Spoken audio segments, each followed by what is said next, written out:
Sa isang lumang simbahan na nakatirik sa gitna ng gubat gaganapin ang kasal ng babaeng si Dahlia. Sa kasal na yon ay naroon ang 3 binata na kaibigan din naman ng babae. Magkakalahating oras na pero wala pa rin si Dahlia sa harapan ng altar. Nababahala na ang iba pero wala silang magawa kundi ang hintayin ang pagdating ni Dahlia. Tingnan niyo yung groom mga pre. Mukhang hindi papahuli ng buhay eh. Kahit ako si Dahlia, hindi rin naman ako sisipot sa ganitong kasal. Napilitan lang naman yung kaibigan natin na magpakasal dyan dahil sa tatay niyang baon sa utang eh. Ang birang mukha yan. Pinaglihi yata sa sama ng loob yan eh. Tingnan nyo naman kasi oh. Parang mas madalas pang mag-birthday kaysa maligo eh. Ay nako, ang malas na kaibigan natin kapag natuloy ang kasal na to.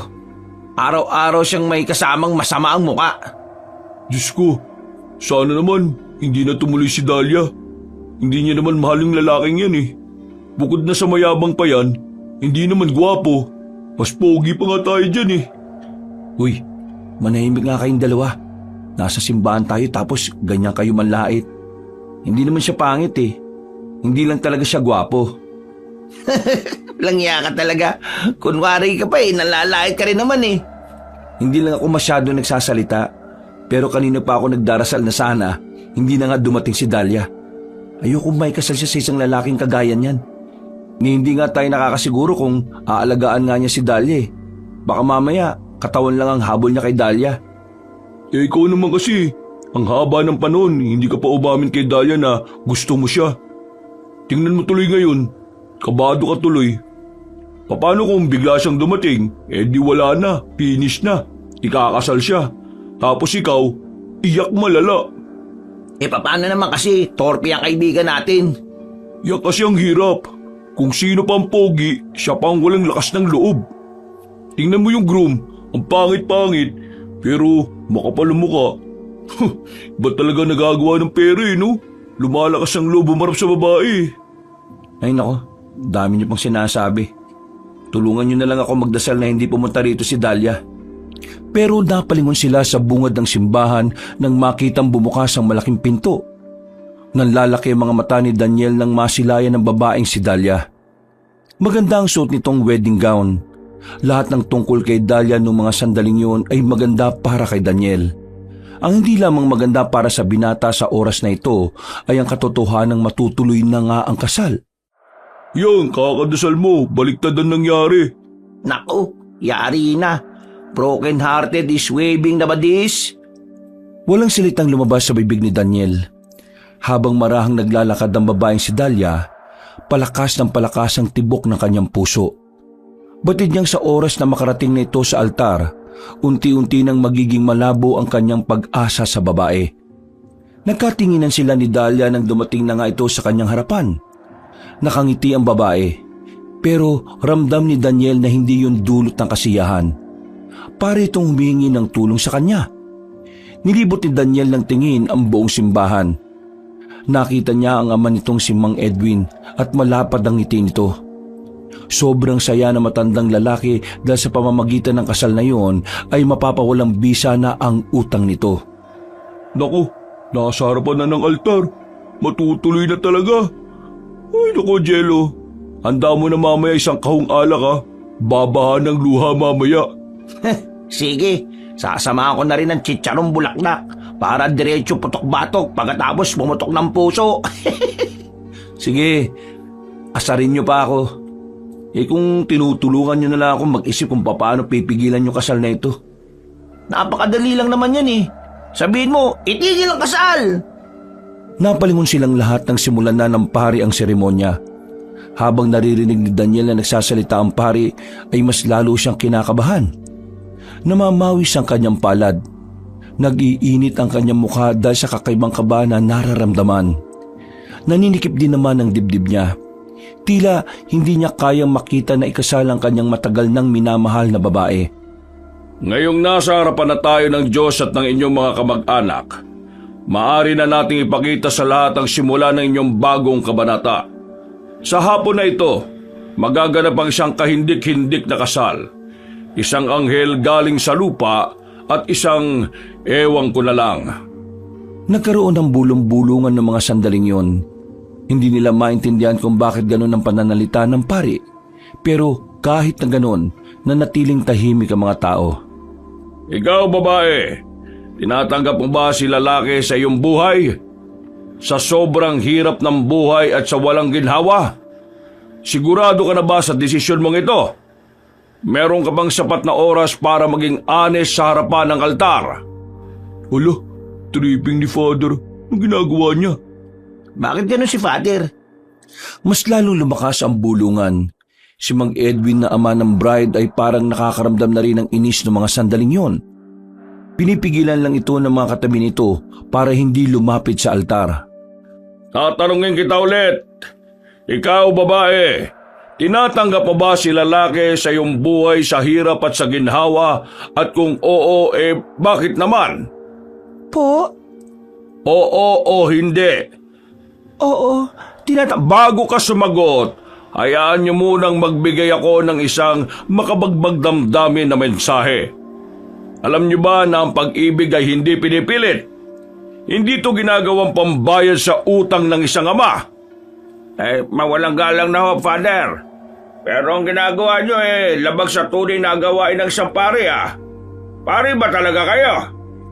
Ikaw ba ang ama ng bride? Oo, ako nga ho ang ama. Ako naman ang pare. Kaya maupo ka dyan at hayaan mo kung gawin ang trabaho ko. Mas lalong lumakas ang mga bulungan ng mga sandaling yon. Pati ang groom, parang gusto nang sapukin ng pari na nagsasalita. Uling tanong, Iha. Diyos ko po.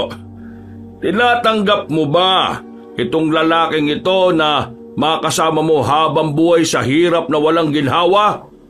Puro sakit at puro konsumisyon lang ang dalayatan nitong lalaki na to. Tinatanggap mo pa rin ba? Umingay na naman sa simbahan, habang ang babaeng si Dahlia naman ay hindi pa rin makapagsalita. Napatingin ito sandali kay Daniel. Hindi na makangiti ang babae, habang si Daniel naman ay pinipilit na lamang ngumiti, pero ang totoo, parang dinudurog ang puso nito. Pre, tumutol ka na kaya? Oo nga, pre. Uy! Tila hindi na naririnig ni Daniel ang sinasabi ng kanyang mga kaibigan. Tanging naririnig na lamang niya ay ang pagtibok ng kanyang puso. Hindi makapagsalita ang ating bride. Alam niyo ba ang sinasabi sa kasabihan na silence means no? Ibig sabihin, hindi niya tinatanggap na, "Hey! Sinaulo ka bang pari ka? Hindi ganyan ang gawain ng isang paring nagkakasal sa dalawang tao nagmamahalan." Alin? Ito? Nagmamahalan? Mamahalin ng babaeng ito ang lalaking ito? Ganitong itsura? Maayos ka Kapag hindi mo tinapos ng maayos ang kasal ipapakulong kita. Huwag mo ko subukan. Father, sige na po. Ituloy niyo na po. Ayokong pati kayo madamay sa gulong ito. Huminga ng malalim ang pari at muling nanahimik ang simbahan. Nawala na ang mga bulungan. Buong akala nila ay magiging maayos na ang kasal na yon. Pero mas may malala pa palang mangyayari. Sige, mukhang wala na tayo magagawa. Kailangan na lang talaga siguro nating tanggapin na minsan ang mga anghel ay pwede ring makapangasawa ng sigbin. Ikaw babae, tinatanggap mo ba ang lalaking ito sa hirap at ginhawa? Opo. Itigil ang kasal! Nagtataka ang iba sa ginawa ni Jello. Ang akala na marami, may gusto si Jello kay Dahlia. Kahit ang babae nagtataka rin. Lihim naman na nagdiwang ang kalooban ng pare. Sige, tuloy niyo na ulit. Daniel, sumigaw ka na kasi. Ano ka ba naman? Ay, ikaw dyan. Huwag kang mang-trip dito Ipapabugbog kita mamaya kapag hindi ka tumigil. Paano mo nagagawang magbanta sa harapan ng Panginoon? Isa ka bang ama o isa kang masamang tao? Ituloy nyo na kasal. Kanina pa tayo rito Naton ulit ang kanilang atensyon sa babae. Huminga ng malalim si Dahlia. Pakiramdam ng dalaga, hindi na nga talaga mapipigilan ang kasal na yon. Kaya naman naisipan niya na lamang na sumagot. Opo, Father. Nako, wala na, finish na. Ay, bigay ka ba? Oo raw. Ano lang susunod? Okay. Ikaw babae, you now kiss the sigbin. Maglalapat na sana ang labi ng bride at groom pero Stop the wedding! Wow, social English! Di bagay pre, pero ox na. Ay, ikaw Daniel! Ano ba ginagawa mo? Nababaliw ka na ba? Kitang-kita naman na hindi masaya si Dahlia sa kasal na ito. Kaya narito ako para sagapin siya sa kapalaran na nakabang sa kanya. Wala kang karapatan sa anak ko! Kargador ka lang! Okay, dahil may tumututol, this wedding is dismissed. Eh, sinaulo kang pari ka!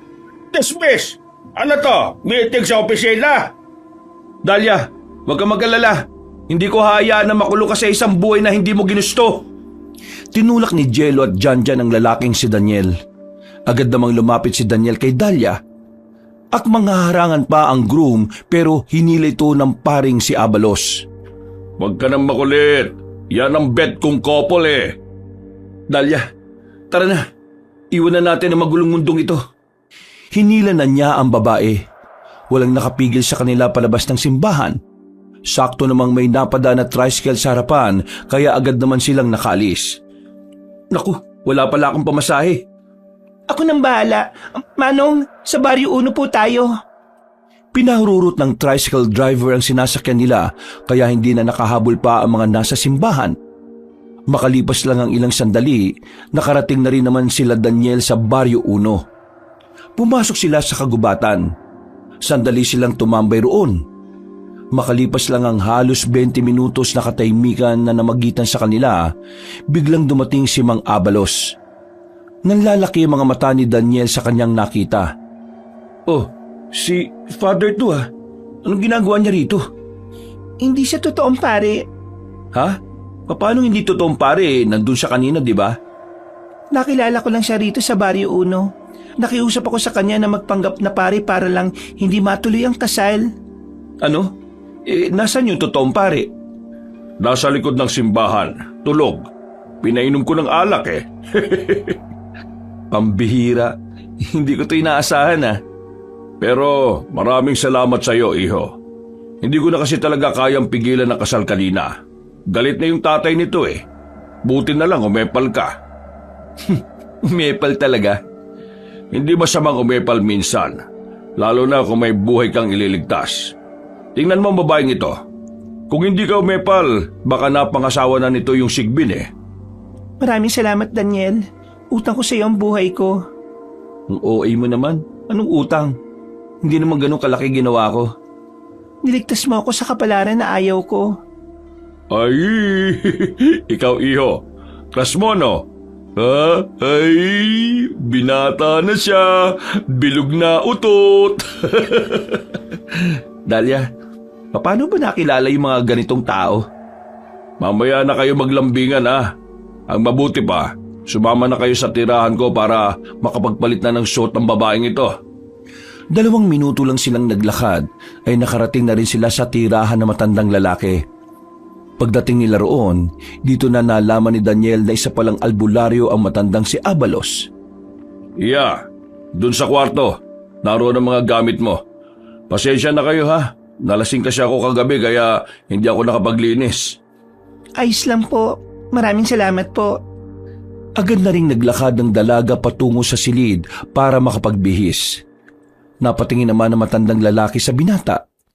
Sumilay ang ngiti nito na parabang nanunukso. Rashmono, ilang taon ka na ba? Tuli ka na ba? Manong naman, malamang tuli na ako. Nasa tamang edad na rin ako. Pero maganda ang ginawa mo ha. Kawawa naman ang batang yan kung may kakasal lang dahil ipambabayad sa utang ng tatay. Sira ulo yung tatay niya eh no. Biruin mo, payapa ang buhay ng anak niya. Ikakasal niya sa lalaking may pamilyang magulo.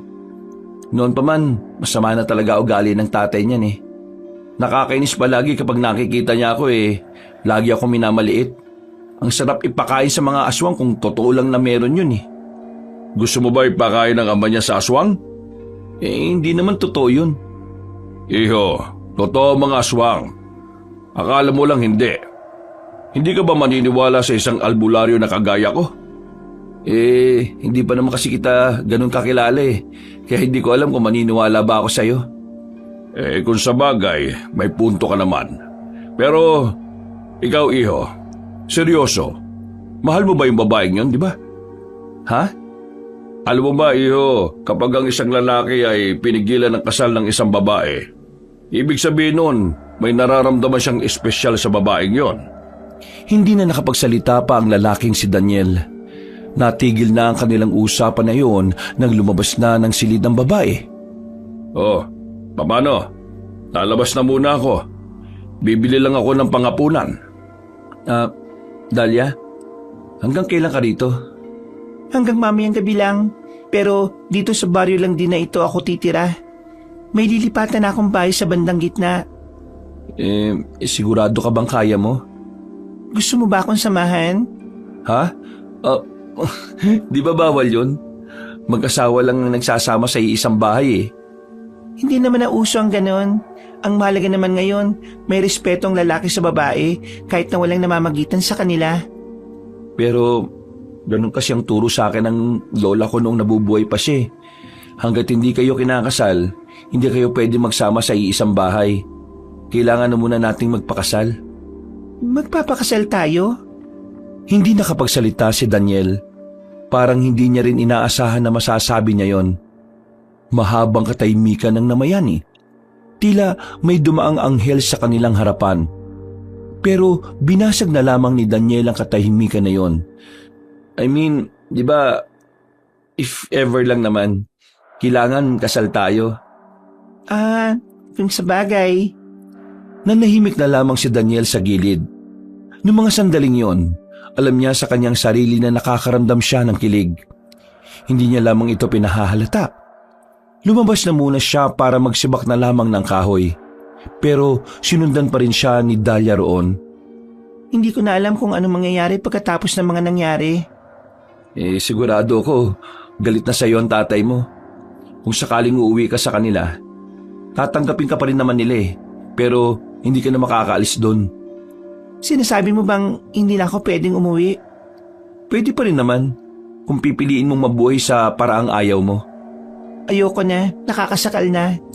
Gusto ko nang mamuhay ng sarili ko lang. Matagal na ako nagtitiis sa mga ginagawa ni tatay eh. Ako na lang palagi yung nagiging kabayaran sa lahat ng maling desisyon niya sa buhay. Hindi naman sa kinakampihan kita. Pero tama lang naman na isipin mo rin ang sarili mo. Minsan lang naman tayo mabubuhay sa mundong ito eh.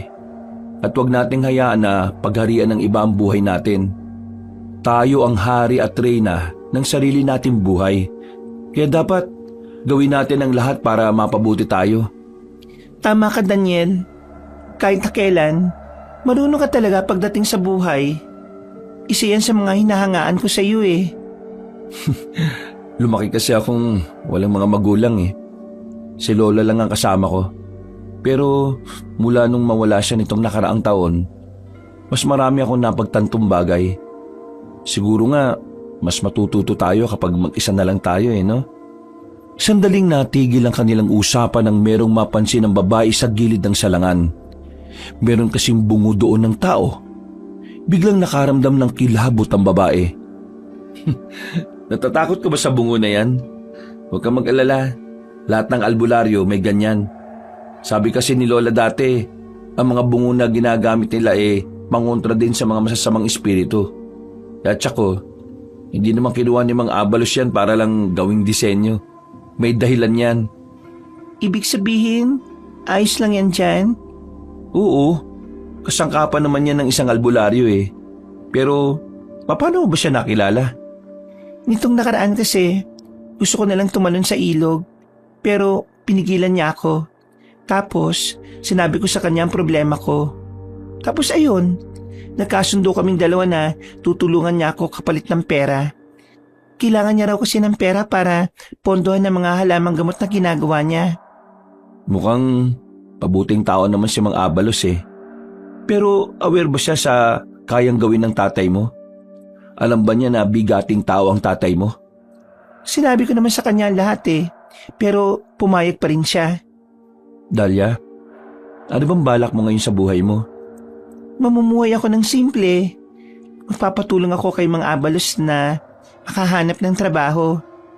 E paano kung ipahanap ka ng tatay mo? Pinaghahandaan ko ng bagay na yan. Kaya nga dito ako sa Barrio Uno para kahit na papaano, malayo ako sa atin. Basta, Dahlia, ano man ang mangyari, narito lang ako palagi para tumulong ha. Kasama mo kami ng tropa. Maraming salamat. Palang araw, makakabawi rin ako sa'yo. Hindi naman na kailangan. Ang mahalaga lang naman sa akin nasa maayos kang kalagayan. Para saan pat naging magkaibigan tayo, di ba? Makalipas ang ilang oras ay agad dumating na rin ang matandang si Abalos. Pasipul-sipul pa ito ng ilapag ang mga pinamili sa mahabang lamesa sa bakuran nila. Iya, kapag nakalipat ka na sa kabila, wag kang lalabas kapag malalim na ang gabi ha. Merong munti ka ng mabiktima mga aswang dyan eh. Maraming salamat sa pagtulong sa akin Kung wala ka, baka mamayang 10:00 pa ako natapos kakabitbit ng gamit ko. Paano mo nadala to sa bahay ni Mang Abalos? Inunti-unti ko lang. Mapapansin kasi ako ni tatay kapag inisahang hakot ko. Ang galing mo. Wala siyang kamalay-malay na wala na palang laman yung kwarto mo. Sigurado ko bang ayos ka na dito? Oo, mag-isa lang naman ako Kasya naman ako rito. Basta, sabihan mo lang ako kapag may kailangan ka ha. Tutulungan naman kaagad kita. Teka, paano ka nga pala? Sigurado kong galit din sa'yo ang tatay mo. Baka hinahanap ka na rin nila. Wag mo akong isipin. Kayang-kaya ko naman ang sarili ko Sigurado ka ba? Oo. O sige na, isarado mo na yung pinto. Yung paalala ni Mang Abalos ha. Huwag kang lalabas kapag alanganing oras na. Hindi ko alam kung totoo yung aswang-aswang na yun Pero sundin na lang natin siguro. Tumango na lamang ang dalaga. Kumaway na lamang ang binatang si Daniel na maglakad na rin siya paalis. Napabuntong hininga na lamang si Daniel. Kung maari niya lang talagang samahan ng babae ay ginawa na niya. Pero hindi pwede. Para sa kanya ay sagrado ang pagsasama ng lalaki at babae sa iisang bubong. Oh, uuwi ka na ba? Oo, dumaan lang ako dito para makapagpaalam. Maraming salamat pala kanina sa masarap na merienda at hapunan Kailangan ko na bumalik sa amin Paano yung tatay ni Dahlia? Bahala na siguro. Ang mahalaga naman nasa maayos na kalagayan na ngayon si Dahlia. Crush mo no? Manong naman, paulit-ulit. Sige na aalis na ako. O sige, ingat. Pero magaling ba akong umarte bilang pare? Oo, magaling kayo. Ang galing nyo ngang mag-asar Natatawa na lamang ang binata ng mga sandaling yon. Naglakad na lamang ito palayo. Mga ilang sandali lang ay nakarating na rin siya sa sakayan ng mga tricycle. 8:00 pa lang naman kaya meron pa rin siyang inabutan na masasakyan. Habang nasa biyahe, lumalakas na rin ang kanyang kaba. Ngayon niya lang naisip ang mga ginawa niya. At ngayon rin lang niya naramdaman ang pangamba. Alam niya kung ano ang kayang gawin ni Mang Edwin. Kilala niya ang impluwensya ng matandang yon. Hindi nagtagal, narating na rin niya ang kanilang baryo. Tahimik na ang paligid. Pasado 9:00 na rin kasi. Sinuyod niya ng tingin ang dinadaanan niya. Nakahinga siya ng maluwag nang wala naman siyang nakitang tao na may ugnayan kay Mang Edwin. Makapunta na nga rin sa bahay. Bago pa siya makarating sa bahay niya, natanaw niya ang mga taong nasa harapan ng kanilang bahay. Nakita niya roon si Mang Edwin. Galit na pinagsisisipa ang bakod. Noong mga sandaling yon, nawala na siya ng dahilan para bumalik pa sa bahay niya. Nako, malas. Malas talaga. Ay gagi, nagulat naman ako sa'yo.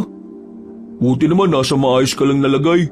Kala namin nakuha ka na ng mga yun Okay lang ako. Tulungan niyo nga ako. Kailangan ko na makapasok sa bahay. Nandun yung mga damit at pera ko. Nakikita mo naman, di ba? Nasa harapan sila. Mula kaninang hapon pa yan. Nakabantay na sila dyan. Kaya malabong makapasok ka pa. Ay, nakakainis.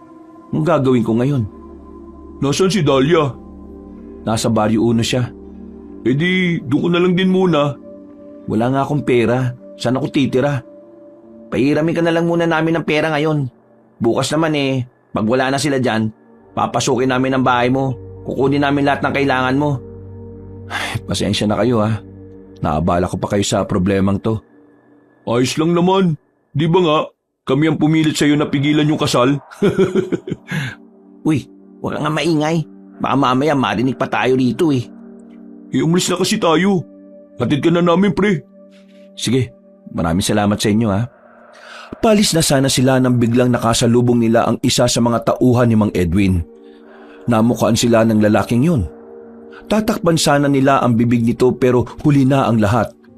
Nakasigaw na ito at napukaw na ang atensyon nila Mang Edwin.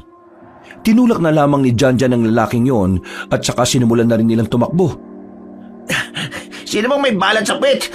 Malas! Baka si Daniel. Buni meron, pero balat wala no? Mabilis sa mga tauhan ni Mang Edwin. Hinabol sila ng mga yon hanggang sa makarating na sila sa dulong bahagi ng kanilang baryo. Wala na silang choice kundi ang pumasok na sa loob ng kagubatan. Mas maraming puno kasi roon at madilim. Pabor para sa kanila para kahit na papaano ay makapagtago. Nasundan pa ba tayo? Oo, Gagi. Ayun sila, oh. Huwag kayo maingay. Nakita nilang paparating na ang mga tao. May mga daladalang mga flashlight ang mga yon, kaya nababahala silang baka makita sila. Kaya naman, habang papalapit ang mga yon, pasimple na rin silang naglakad para makalayo. Pero sadyang hindi sila nilulubayan ng kamalasan ng mga oras na yon. Biglang naitutok sa kanila ang ilaw. Ayun ang mga siraulo. Uli na mga yon, lalong-lalo na si Daniel. Kumaripas na naman ng takbo ang tatlong binata. Naghihilahan pa ng damit ang mga ito. Wala na silang pakialam kung may mangilan-ngilan mang tumutusok sa paa nila. Ang tanging mahalaga lamang para sa makakaibigan ay matakasan ang mga humahabol sa kanila. Meron silang natanaw na ilog. Yun lamang ang natitirang daan para matakasan nila sila Mang Edwin. Malakas ang agos ng tubig. Buti na lang ay merong kawayan doon. Ginamit nila ang kawayan para makatawid. Maya-maya lang ay nakatawid na rin sila sa kabila. Tanggalin natin ang kawayan para hindi sila makatawid. Tulong-tulong nilang tatlong inalis ang kawayan. Nang makarating na sila Mang Edwin sa ilog, gigil na gigil ang mga yon nang makitang wala na silang matatawiran. Walang iya kang lalaki ka. Sabot din na anak ko. Kakasuha kita ng kidnapping. Anong kidnapping pinagsasabi mo? Sumama sa akin ang anak mo, no? At tama lang naman na pinigilan ko yung kasal kasi magiging kalbaryo lang naman ang buhay ni Dahlia. Wala ka na pakialam kung ano ang mangyayari sa buhay niya. Hindi ka naman niya kaano-ano ah. Kargador ka lang naman. Kahit umiyak ka pa ng dugo, hindi na babalik sa'yo anak mo. Hindi mo siya magagamit para ipambayad sa mga utang mo. Walang iya ka talaga, siraulo ka. Kapag nahuli kita, ipaparanas ko sa'yo ang impyerno. Hindi na sinagot pa ni Daniel ang sinabing yon ng matandang lalaki. Nagmamadali na lang siyang makaalis. At dahil napalayo na sila sa tamang daan, hindi nila alam ngayon kung paano sila pupunta sa Baryo 1 ng mas mabilis. Naku, nasa gubat tayo ngayon. Saan ang daan? Walang tsak na direksyon tong nilalakad natin. Saka, nag-iingay ka dyan, kaya manahimik ka na lang. Baka mamaya niyan makabulabog ka ng elemento. O kaya naman, baka may aswang dito. Ikaw talaga ipapakain ko. Wala namang aswang dito sa atin eh. Baka siguro sa ibang baryo meron. Kahit saan pwede magkaroon ng aswang, no? Depende kung saan nila gusto magtago. Eh ano naman ngayon kung mapadpad ang mga aswang dito sa atin? Anong-ano ngayon? Mababangis sa mga yon, no? Nananakit sila ng tao. Kakayanin naman ng tao yun. Ano pang silbi ng mga barumbado at tambay sa baryo natin, di ba? Uy, tigilan nyo na nga yung mga aswang-aswang na yan. Hindi naman totoo yan eh. Hindi ka pala naniniwala sa aswang, ano? Maniniwala lang ako kapag mismong mga mata ko na nakakita. Pero kung sabi-sabi lang, sa akin yan. Sana nga may makita tayong aswang habang naglalakad tayo dito sa gubat eh. Para naman maniwala ka na rin na totoo mga aswang. Oo, sige, pagdasal mo na sana may makita tayong aswang para maniwala na ako sa mga kalokohan ninyo. Baka naman kapag nakakita na tayo, ikaw naman ang unang tumakbo, ah. Ako? Tatakbo? Siguro sa tao takot ako. Pero sa mga ganyan, manigas sila. Tapang ni tropa. Tingnan natin kapag nakakita talaga tayo ng totoong aswang. Nagtatawanan pa sila ng mga sandaling yon. Hindi nila alintana ang dilim na kanilang tinatahak. Nalilibang sila sa kanilang mga pinag-uusapan. Kaya kahit na liblib ang kanilang dinaraanan, wala naman silang nararamdamang takot o pagkailang. Pero nag-iba ang ihip ng hangin nang makarating sila sa isang malawak na kapatagan. Paritong dating taniman ng palayan. Pero nagtataka sila sa nakikita nilang tila may mga putol na puno roon. Nung una, hindi nila yun pinansin. Buong akala kasi nila ay lehitimong puno lang. Pero nang papalapit na sila roon, saka na nila napagtanto kung ano ang mga naroon. Gagi, hindi mga putol na puno to. Kalahating katawan nito ng mga manananggal. Hindi makapagsalita ang lalaking si Daniel sa mga sandaling ito. Hindi siya makapaniwala sa kanyang mga nakikita. Nasa halos 10 kalahating katawan ng mga manananggal ang naroroon. Hindi niya alam kung papaanong nangyaring naiwan ang katawan roon. Isa lang ang alam niya sa puntong ito. Naniniwala na siya na totoo ang mga aswang. Aswang? Aswang ang mga yan? Oo, aswang nga. O ano, naniniwala ka na ba? Mukha ka nang natatakot oh. Kailangan na nating umalis dito. Baka mamaya malaman nilang narito tayo. Ang sabi nila, kapag ibabang katawan lang ang kaharap mo, hindi ka raw mararamdaman ng mga aswang. Kaya naman, meron ako naisip. Ano naman ang naisip mo? May naisip akong trip mga pre. Eh di ba sinasabi nyo kanina na delikado ang mga aswang? Eh bakit narito pa tayo? Uy, takot siya. Takot ka no? Anong takot? Iniisip ko lang yung kapakanan natin. Dito ka lang pre. Ikaw Jello, sama ka sa akin. Lapitan natin. Ano ba kasing gagawin natin? Sabi nila, naninipa daw mga yan. Ang gagawin natin, pagtatabi-tabi natin ang mga kalahating katawan na yan. Tapos, kukurti natin isa-isa para magtadyakan sila. Sila ulo. Pwede ba yun? Kaya nga gawin natin para malaman natin kung posible o hindi Kapag tayo napahamak dyan Dami talaga nitong alam na kalokohan Diyan ka lang pre, bawal dito mga takot. Di ako takot no. Agad na lumapit ang 2 binata sa mga kalahating katawan ng manananggal. Nakikita pa nilang gumagalaw ang paa ng mga yon, pati na rin ang bituka na nakalitaw sa bewang. Pero hindi nila yon pinagtuunan ng pansin. Walang nararamdamang takot ang 2. Binuhat nila ang isang kalahati. Sinunod naman nila ang iba. Nang mapaglapit-lapit na nila ang mga yon, kinurot nila sa binti lahat. Mabilis silang lumayo. Halos mamatay sila sa kakatawa nang makitang nagtatadyakan ng mga kalahating katawan. Kahit si Daniel na halata namang natatakot, napahagalpak din ng tawa. Pinagtripan nila ang kalahating katawan ng mga manananggal. Hindi pa nga sila nakontento. Tinadyakan nila ang mga yon. Nagtumbahan ng mga yon at hirap na makabangon. Pero wala pang 5 minutong ginagawa nila yon, may narinig silang kakaibang ingay mula sa kung saan. Gagi, mukhang pabalik na sila. Kailangan na natin makaalis dali. Anong makaalis? Magtatago muna tayo. Titingnan natin kung anong reaksyon nila. Hinila ni Janjan si Daniel patungo sa sulok. Ilang sandali lang, nakita na lang nila ang mga manananggal na naging buo na ulit ang katawan. Nag-away-away ang mga yon sa pag-aakalang sila rin ang kumurot sa binti ng isa't isa. Pigil na pigil naman ang tawa ng 3. Hindi sila maaaring tumawa ng malakas dahil maririnig sila. Umalis ang manananggal. Hindi sila nakita ng mga yon. Kinabag na sila sa kakatawa. Hindi naman pala nakakatakot yung mga aswang na yan Oo, basta kaya mo lang sumabay sa trip. Kita nyo kung paano nila pagbintangan ng isa't isa? Para silang mga tanga O ano, gawin natin uli. Ikaw na lang. Baka mamaya nakatsamba lang tayo ngayon na di nila tayo nahuli. Paano kung nahuli na nila tayo sa susunod? Tama si Daniel. Isa pa, hindi naman ito pakay natin Kailangan natin makarating sa Baryo 1. Eh di sige, pero nag-enjoy naman kayo, di ba? Pagtripan mo ba naman yung mga aswang Nung sandaling yun, ang naging interpretasyon ni Daniel sa mga aswang ay madali lamang paglaruan. Hindi nakakatakot at hindi naman delikado. Akala niya kasi basta-basta lang ang mga aswang.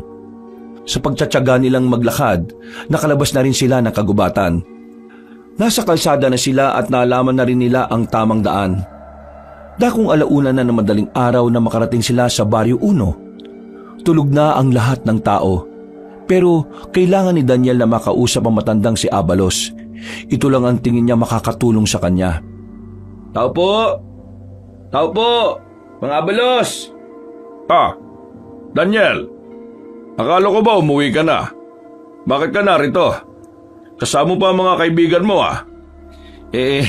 Inaabol kasi ako ni Mang Edwin. Parang papatay nila ako. Pwede po bang dito na muna ako? Bukas ng umaga hanap ako na matitirhan dito. Wala namang problema sa akin. O pre, tropa mo pala tong si Pader Oo nga, ikaw yung pare sa kasal nila Dahlia, di ba? Hindi siya totoong pare. Nagpanggap lang siya na pare para pigilan din yung kasal. Kakilala siya ni Dahlia. Kaya pala lakas ng trip Ay, siya nga pala. Albularyo pala si Mang Abalos. Gumagawa siya ng mga gamot. Albularyo pala di may alam po kayo sa mga aswang. Oo naman. Kanina po kasi may pinagtripan kami mga aswang Sa sinabing yun ni Jello ay biglang sumeryoso ang mukha ng matandang lalaki. Pinapasok na sila nito sa loob ng bahay. Binigyan din ng maiinom. Sinabi niyong may pinagtripan kayong aswang? Daniel, ano bang sinasabi ng mga kaibigan mo? Nung hinabol kasi kami ni Mang Edwin, napadpad kami sa gubat. Tapos, meron kaming nakita mga kalahating katawan ng mga manananggal. Nasa 10 yata yung mga yun. Tapos, pinagtabi-tabi nila. Kinurot nila sa binti. Tapos, nagtadyakan yung mga kalahating katawan na yun. Nag-away yung mga manananggal nung balikan nila yung mga katawan nila. Mga siraulo din pala itong mga kaibigan mo Ang saya-saya kaya. Pero, huwag nyo nang uulitin ang ginawa nyo Wala kayong alam kung ano ang kaya nilang gawin. Bakit Delikado po ba sila? Mapanganib ba talaga sila? Hindi nyo man lang ba itinanong kung bakit wala ang kalahating katawan nila roon? Dahil yun sa naghahanap sila ng pwede nilang kainin. At kadalasan sa mga kinakain nila, mga babae o bata. Sa hindi malaman na dahilan, bigla na lamang nagtindigan ng balahibo ng binatang si Daniel. Nakakaramdam na siya ng takot.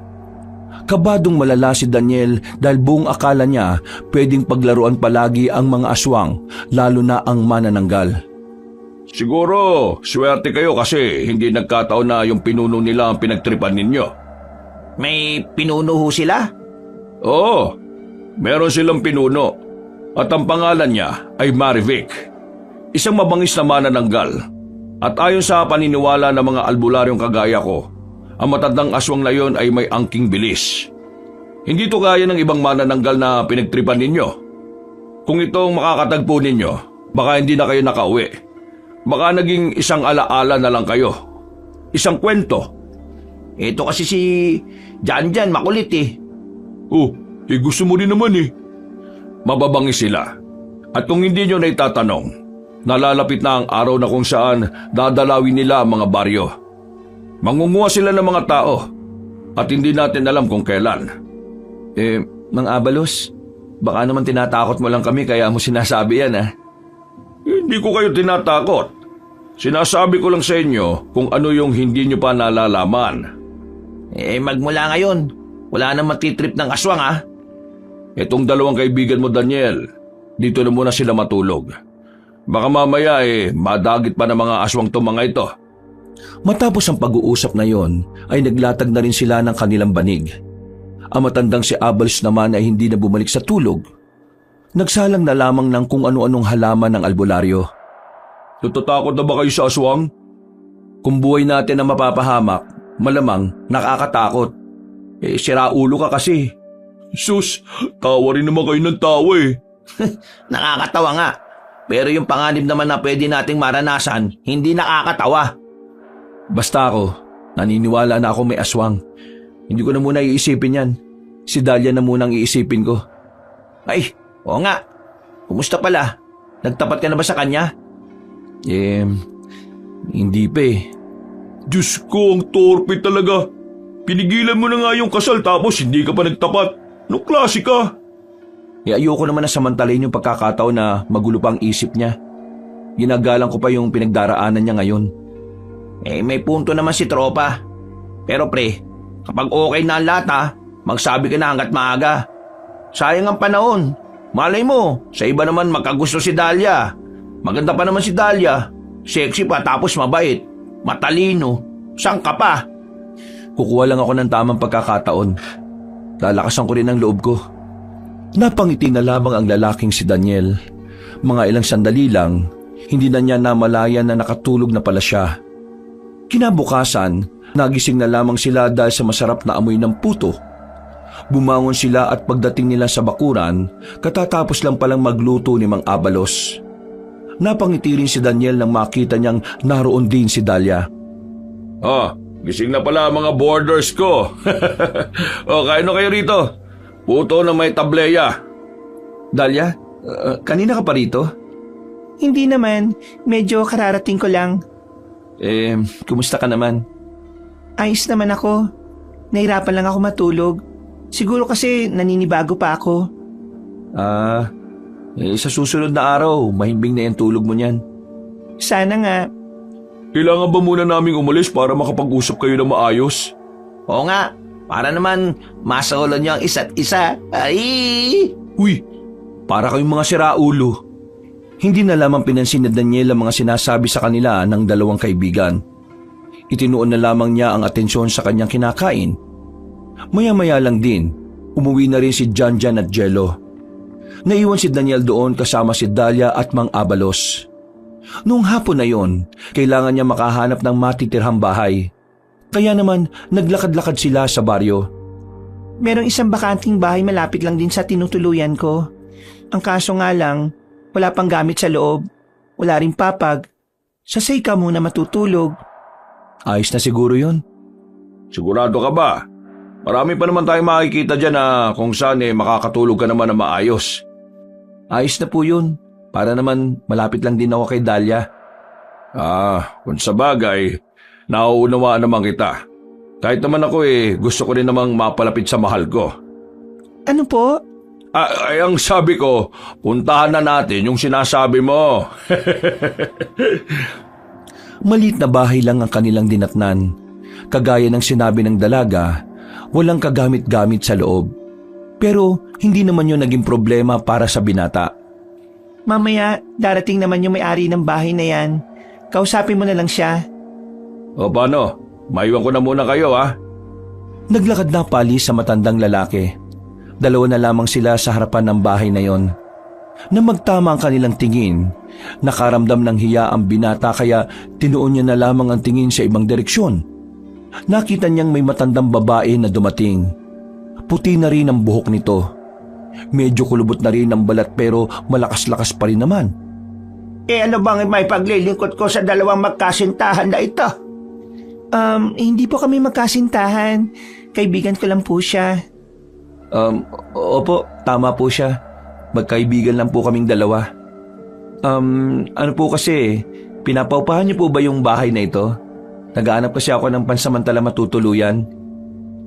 Oo naman, pinapaupahan ko yan. Kailan ka ba lilipat? Kung pwede lang sana ngayong araw na. Wala kasi ako matutulugan Wala naman din problema. Kapag nabigay mo na ang bayad, pwede ka nang lumipat kaagad. Malapad nang umiti ang matandang babae sa kanya. Sa hindi malamang dahilan ay parang nakaramdam ng kakaiba si Daniel sa ngiting yon. Para bang mahiwaga ito. Pero binaliwala niya yon. Inisip niya na baka ganun lang talaga ang matanda. Binigay na niya ang pera pagkatapos nila mag-usap. Umalis na rin naman ang matanda. Pumasok na rin siya sa loob para tingnan ng kanyang hihigaan. Maayos naman at malinis. Mamaya dumaan ka sa akin Pahiramin na muna kita ng banig. Nako, maraming salamat Mabilis na lumipas sa mga sandali. Agad na sumapit ang kinagabihan. Naninibago ang binatang si Daniel sa kanyang bagong tirahan. Hindi kasi siya sanay na sa lapag natutulog. At mas lalong hindi siya sanay na walang gaanong gamit sa bahay na yon. Dakong 10:00 ng gabi ay nakapaglatag na siya ng banig. Balak niyang maagang matulog para sana makahanap ng bagong trabaho kinabukasan. Sa mga unang araw ni Daniel doon, masasabi niyang nahihirapan pa siya. Pero sa mga sumunod na araw, unti-unti na rin siyang nasasanay sa bagong sistema ng kanyang buhay. Ang mahalaga naman kasi sa kanya ay malapit lang siya sa babaeng si Dahlia. Kumusta naman kayo sa atin? Hindi ba kayo ginugulo ni Mang Edwin? Hindi naman. Mukha kang hindi naman niya kami nakilala nung hinahabol nila tayo eh. Malabo kasi mata na matandang yun. Pero ikaw, kumusta ka naman pala rito? Eto, ayos naman. Nakakapag-adjust na. May extra na muna ako rito sa pangingisda. Yun yung pinakakakitaan ko ngayon dito. Kailangan mo ba ng pera? Hindi na. Nakakahiya na, no? Marami na kayo na itulong sa akin. Pero kung bibigyan niyo ako, tatanggapin ko din naman. Baka magtampo kayo eh. Bawal daw magtampo sa grasya. Sus, kunwari ka pa no? Pwede ba dito kami matulog mamaya? Para naman may kasama ka? Oo naman, no? Wala namang problema. Bumili ng alak ang dalawang kaibigan niya. Kaya pagsapit ng kinagabihan, naglaklakan sila. Naunang nalasing si Janjan, habang si Jello naman ay pagewang-gewang na rin ang lakad. Si Daniel naman, hindi naman sobrang lasing. Kakaunti lang din naman kasi ang ininom nito dahil hindi naman ito lasinggero. Napapailing na lamang ang binatang si Daniel. Nakaandusay na sa sahig si Janjan at Jello. Hinila na lamang niya mga yon para makahiga na maayos. Bakit ba kasi nagpakalasing ang mga yan? Sinasaktan ba sila ni tatay sa baryo natin? Sabi nila sa akin, hindi naman daw sila inaano ni Mang Edwin. Tiningnan ko rin yung katawan nila at mukha. Wala naman silang pasa eh. Baka namiss lang talaga nila ako kaya sila napainom ng ganyang karami. Sige. Pasok na ako sa bahay ko O sige, sabay na tayo. Punta rin kasi ako sa bahay ni Mang Abalos eh. Hinatid ni Daniel ang dalaga sa mismong tapat ng bahay nito. Nagpalitan sila ng ngiti bago naglakad palayo si Daniel. Walang paglagyan ng saya ni Daniel sa mga oras na ito. Pakiramdam niya ay siya na ang pinakaswerteng tao sa buong mundo. Hindi mawala-wala ang malapad niyang ngiti habang naglalakad na siya sa daan. Pinuntahan niya ang matandang si Abalos, pero nang dumating siya roon, nakita niyang papalis na ang matandang lalaki. Agad niya itong nilapitan. Mang Abalos, saan kayo pupunta ngayon? Bakit parang sasabak yata kayo sa laban? Wala naman. Mangangaso lang ako para makatipid sa pera. Bakit? May sasabihin ka ba sa akin? Sabihin mo na habang maaga pa. Manghiram lang sana ako ng langis manghilot. Masakit kasi yung paa ko eh. Nakikita mo ba yung aparador na yun sa gilid ng lutuan? Kunin mo dyan. Kulay berde ang takip. Pasensya ka na ha, hindi na kita maasikaso. Kailangan ko na rin kasing umalis. Pinagmasdan na lamang ni Daniel ang albularyo na naglakad palayo. Saan kaya pupunta yun? Masundan nga. Matapos makuha ang langis, mabilis niyang sinundan si Mang Abalos. Nakita niyang pumasok ang matandang lalaki sa loob ng kagubatan. Dito pa lang, masama na ang kutob niya. Nagkaroon na siya ng ideya na baka aswang ang bibirahin nito. Kinakabahan si Daniel para sa kapakanan niya. Pero nag-aalala rin naman siya sa matanda. Kahit kasi kailan lang niya ito nakilala, naging mahalaga na ito para sa kanya. Ang tapang naman niyang aswang ang kakalabanin niya. Matanda na siya tapos mag-isa lang din siya. Sa kanyang pagpapatuloy sa pagsunod, natanaw niyang tumigil na ang matandang albularyo sa tapat ng malaking bato. Pinatay na nito ang daladalang lampara. Hindi malaman ni Daniel kung ano ang ginagawa ni Mang Abalos sa likuran ng malaking bato. Pero naririnig niya na parang meron itong inaayos. Pag-alis doon ni Mang Abalos, agad din naman siyang lumapit. Pagsilip niya, may nakita na rin siyang bahay na nakatirik sa gitna ng kagubatan. Masama ng kutob ni Daniel, pero mas lalo siyang nabahala nang makita niyang lumapit na doon na matandang si Mang Abalos. Pumasok ito ng bakuran. Nang lumapit pa ng bahagya si Daniel, nakita niya ang kalahati ng katawan ng manananggal na naroon. Hindi nag-atubiling lumapit ang albularyo. Walang ano-ano, tinaga niya ito ng itak ng paulit-ulit. Agad na tumumba ang kalahating katawan. Gagi, baka bumalik na yung ibabaw na katawan. Mapapahamak si Mang Abalos. Mga ilang sandali lang, lumitaw na ang kalahating katawan ng manananggal. Lumipad yon patungo kay Mang Abalos. Parang aatakin sa puso si Daniel sa kanyang nasasaksihan sa mga sandaling yon. Pero nawala ang kanyang pag-aalala nang makita kaagad na napaslang ni Mang Abalos ang manananggal. Sa sobrang tuwa ni Daniel, nakalimutan na niyang kailangan niya palang magtago. Agad siyang lumapit kay Mang Abalos. Napakagaling niyo naman, Mang Abalos. Paano niyo natalo yung manananggal na yan nang kayo lang mag-isa? Aba, siraulo ka! Bakit ka sumunod dito? Hindi mo ba alam na delikado ang buhay mo rito? Alam ko naman po pero nag-alala kasi ako sa inyo eh. Hoy, makinig ka. Nasa misyon ako. Kailangan ko magawa ang misyon ko ngayon. Misyon? Ayan, deads na eh oh. Tapos na di ba? Nagsisimula pa lang ako. 7 manananggal ang kailangan kong patayin ngayon. Ano? 7? Seryoso ba kayo? Kaya nga dapat hindi ka na sumunod eh. Eh di, uuwi na pala ako. Hindi na. Dito ka na lang. Delikado kung uuwi ka mag-isa. Lalo na ngayon, oras na ng ronda nila. Total, nandito ko na rin naman na. Sumama ka na sa akin. Ho? Sasama ako? Anong gagawin ko ron? O ito, hawakan mo itong isang itak. Huwag kang gagawa ng sarili mong desisyon kung ayaw mong mapaaga ha. Nako, pambira naman talaga oh. Gusto ko lang naman manood eh. Mapapalaban pa tuloy. Para naman makaranas ka ng totoong laban ng buhay. Hindi yung puro love life ka lang. Pagkatapos ba nito, magiging matapang na ako? Oo, magiging matapang ka na kung mabubuhay ka pa. Parang timang naman to. Sa halip na palakasin niyo loob ko, pinapahinaan niyo pa lalo eh. O sige na, sama mo na ako. Pasukin natin ang bahay. Baka may makuha pa tayo dito na pwedeng pagbasihan kung nasaan ang iba pang mga aswang. Pinasok nila ang bahay ng manananggal. Sa bungad pa lang, sumakit na ang ulo nilang dalawa dahil sa amoy ng kanilang nalalanghap. Napatakip agad ng ilong ang binata. Pero si Mang Abalos ay tiniis na lamang yon. Nakita nila sa bahay na yon ang malalaking garapon kung saan nakalagay ang mga laman loob ng mga tao na naipon ng manananggal. May nakita rin silang mahabang notebook na kung saan nakalagay doon ang mga baryo na kinalalagyan ng mga aswang. Oh, Mang Abalos, sa Baryo 1, meron palang 2 manananggal doon oh. Paano hindi nyo nalaman na meron?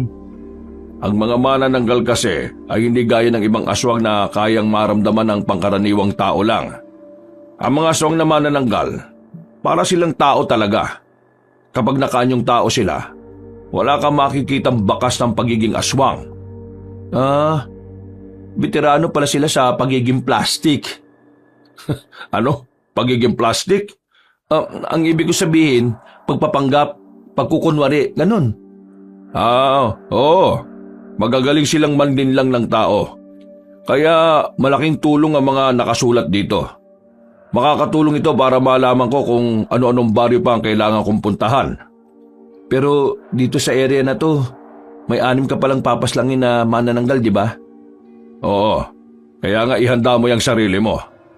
Pambihira. Baka mamaya hindi ko na maligawan si Dahlia nito ah. Yun ang gawin mo motivation. Kailangan mo makaligtas para makabalik ka ng buhay. Kasalanan mo yan eh. Sumunod-sunod ka pa kasi sa akin eh. Napapakamot na lamang siya sa ulo. Paglabas nila, sinilaba ni Mang Abalos ang bangkay ng manananggal. Sinunod din nila ang bahay nito. Matapos yun, hindi na nagsayang ng sandali ang dalawa. Naglakad na rin sila para hanapin pa ang ilang manananggal na nakakalat sa lugar na yon. Ibig sabihin, Mang Abalos, trabaho mo na talagang pumatay ng aswang? Oo. Binata pa lang ako, ginagawa ko na rin naman to eh. Ano naman yung sinasabi niyong misyon? May mga kasama ka pa bang iba? Oo, marami kami. Pero magkakahiwalay kami. Nag-iiba-iba kami ng landas para mas madali naming mahanap ang mga aswang. Natatawa na lang ako eh. Noong unang problema ko lang si Lamang Edwin. Ngayon, aswang na rin. Dahil nabanggit mo na rin yung future biyenan mo, sasabihin ko na rin ito sa'yo. Dapat, bantayan mo palagi si Dahlia. Sa ginawa ng tatay niya sa mga manananggal, siguradong pag-iinitan din si Dahlia. Ano ho? Bakit? Ano bang ginawa ni Mang Edwin? Noong nakaraang gabi, meron akong pinuntahan na bahay. 3 bahay yon na magkakadikit. May malawak silang lupain. Pero ang nakatira doon, mga manananggal. Totodasin ko sana mga manananggal pero dumating si Edwin kasama yung mga tropa niya. Nung una maayos ba ang usapan Tapos nagulat na lang ako. Pinagbababaril ng mga kasama ni Edwin yung mga nasa loob. Pinagbababaril? Grabe naman. Ano ba pinag-usapan nila? Lupa. Gusto nilang bilhin ang lupa. Kaso ayaw ng mga nakatira doon. Kaya pinatay nila. Grabe. Alam ko masama ugali ni Mang Edwin pero hindi ko inakala na kakayanin niyang pumatay. Ang pagkakamali nila, mga aswang ang mga dinali nila. Mga manananggal. At alam mo kung anong nakakabahala. Ano ho? Merong isang nakaligtas sa mga aswang.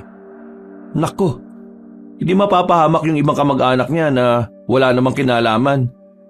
Ay nako, sira ulo talaga. Kailangan kong talagang protektahan si Dahlia. Tigil! Bakit to? Yumuko ka! Tago! Manananggal ang isang yon. Bakit tayo nagtatago? Pwede naman nating dalihin agad, di ba? Inaalam ko pa kung nag-iisa lang ba siya sa area na ito. Mahirapan kasi tayo kung marami.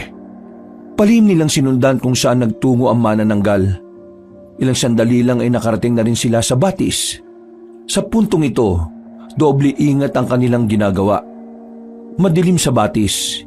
Hindi rin naman sila maaaring magbukas ng lampara dahil madaling malalaman na naroon sila. Pagsilip nila, nakita nilang lalapag na ang manananggal sa pang-ibabang katawan nito. Bago pa mangyari yon, tinira na ni Mang Abalos ng tirador ang manananggal. Kaya naman hindi nito nagawang ikabit ang sarili sa isa pang katawan. Tara, lusob! Madali silang lumabas sa kanilang pinagtataguan. Dahil sa pagkabigla ng manananggal ay sumabit pa ito sa sanga-sanga ng puno. Pero kalaunan ay nakalipad din paalis. Daniel, ikaw dyan sa pangibaba. Ako na sa pangitaas. Teka, sandali! Nagmamadaling makaalis sa matandang lalaki. Naiwan si Daniel na hindi alam ang gagawin sa kalahating katawan ng manananggal. Hinawakan niya ng maigpit ang itak. Akmang tatagain na niya yon, pero laking gulat niya nang bigla siya nitong sipain. Tumumba siya. Dumulas din ang itak nito sa kamay dahil sa pagpapawis ng kanyang palad. Wala ka namang mata, pero bakit parang nakikita mo ko? Ha?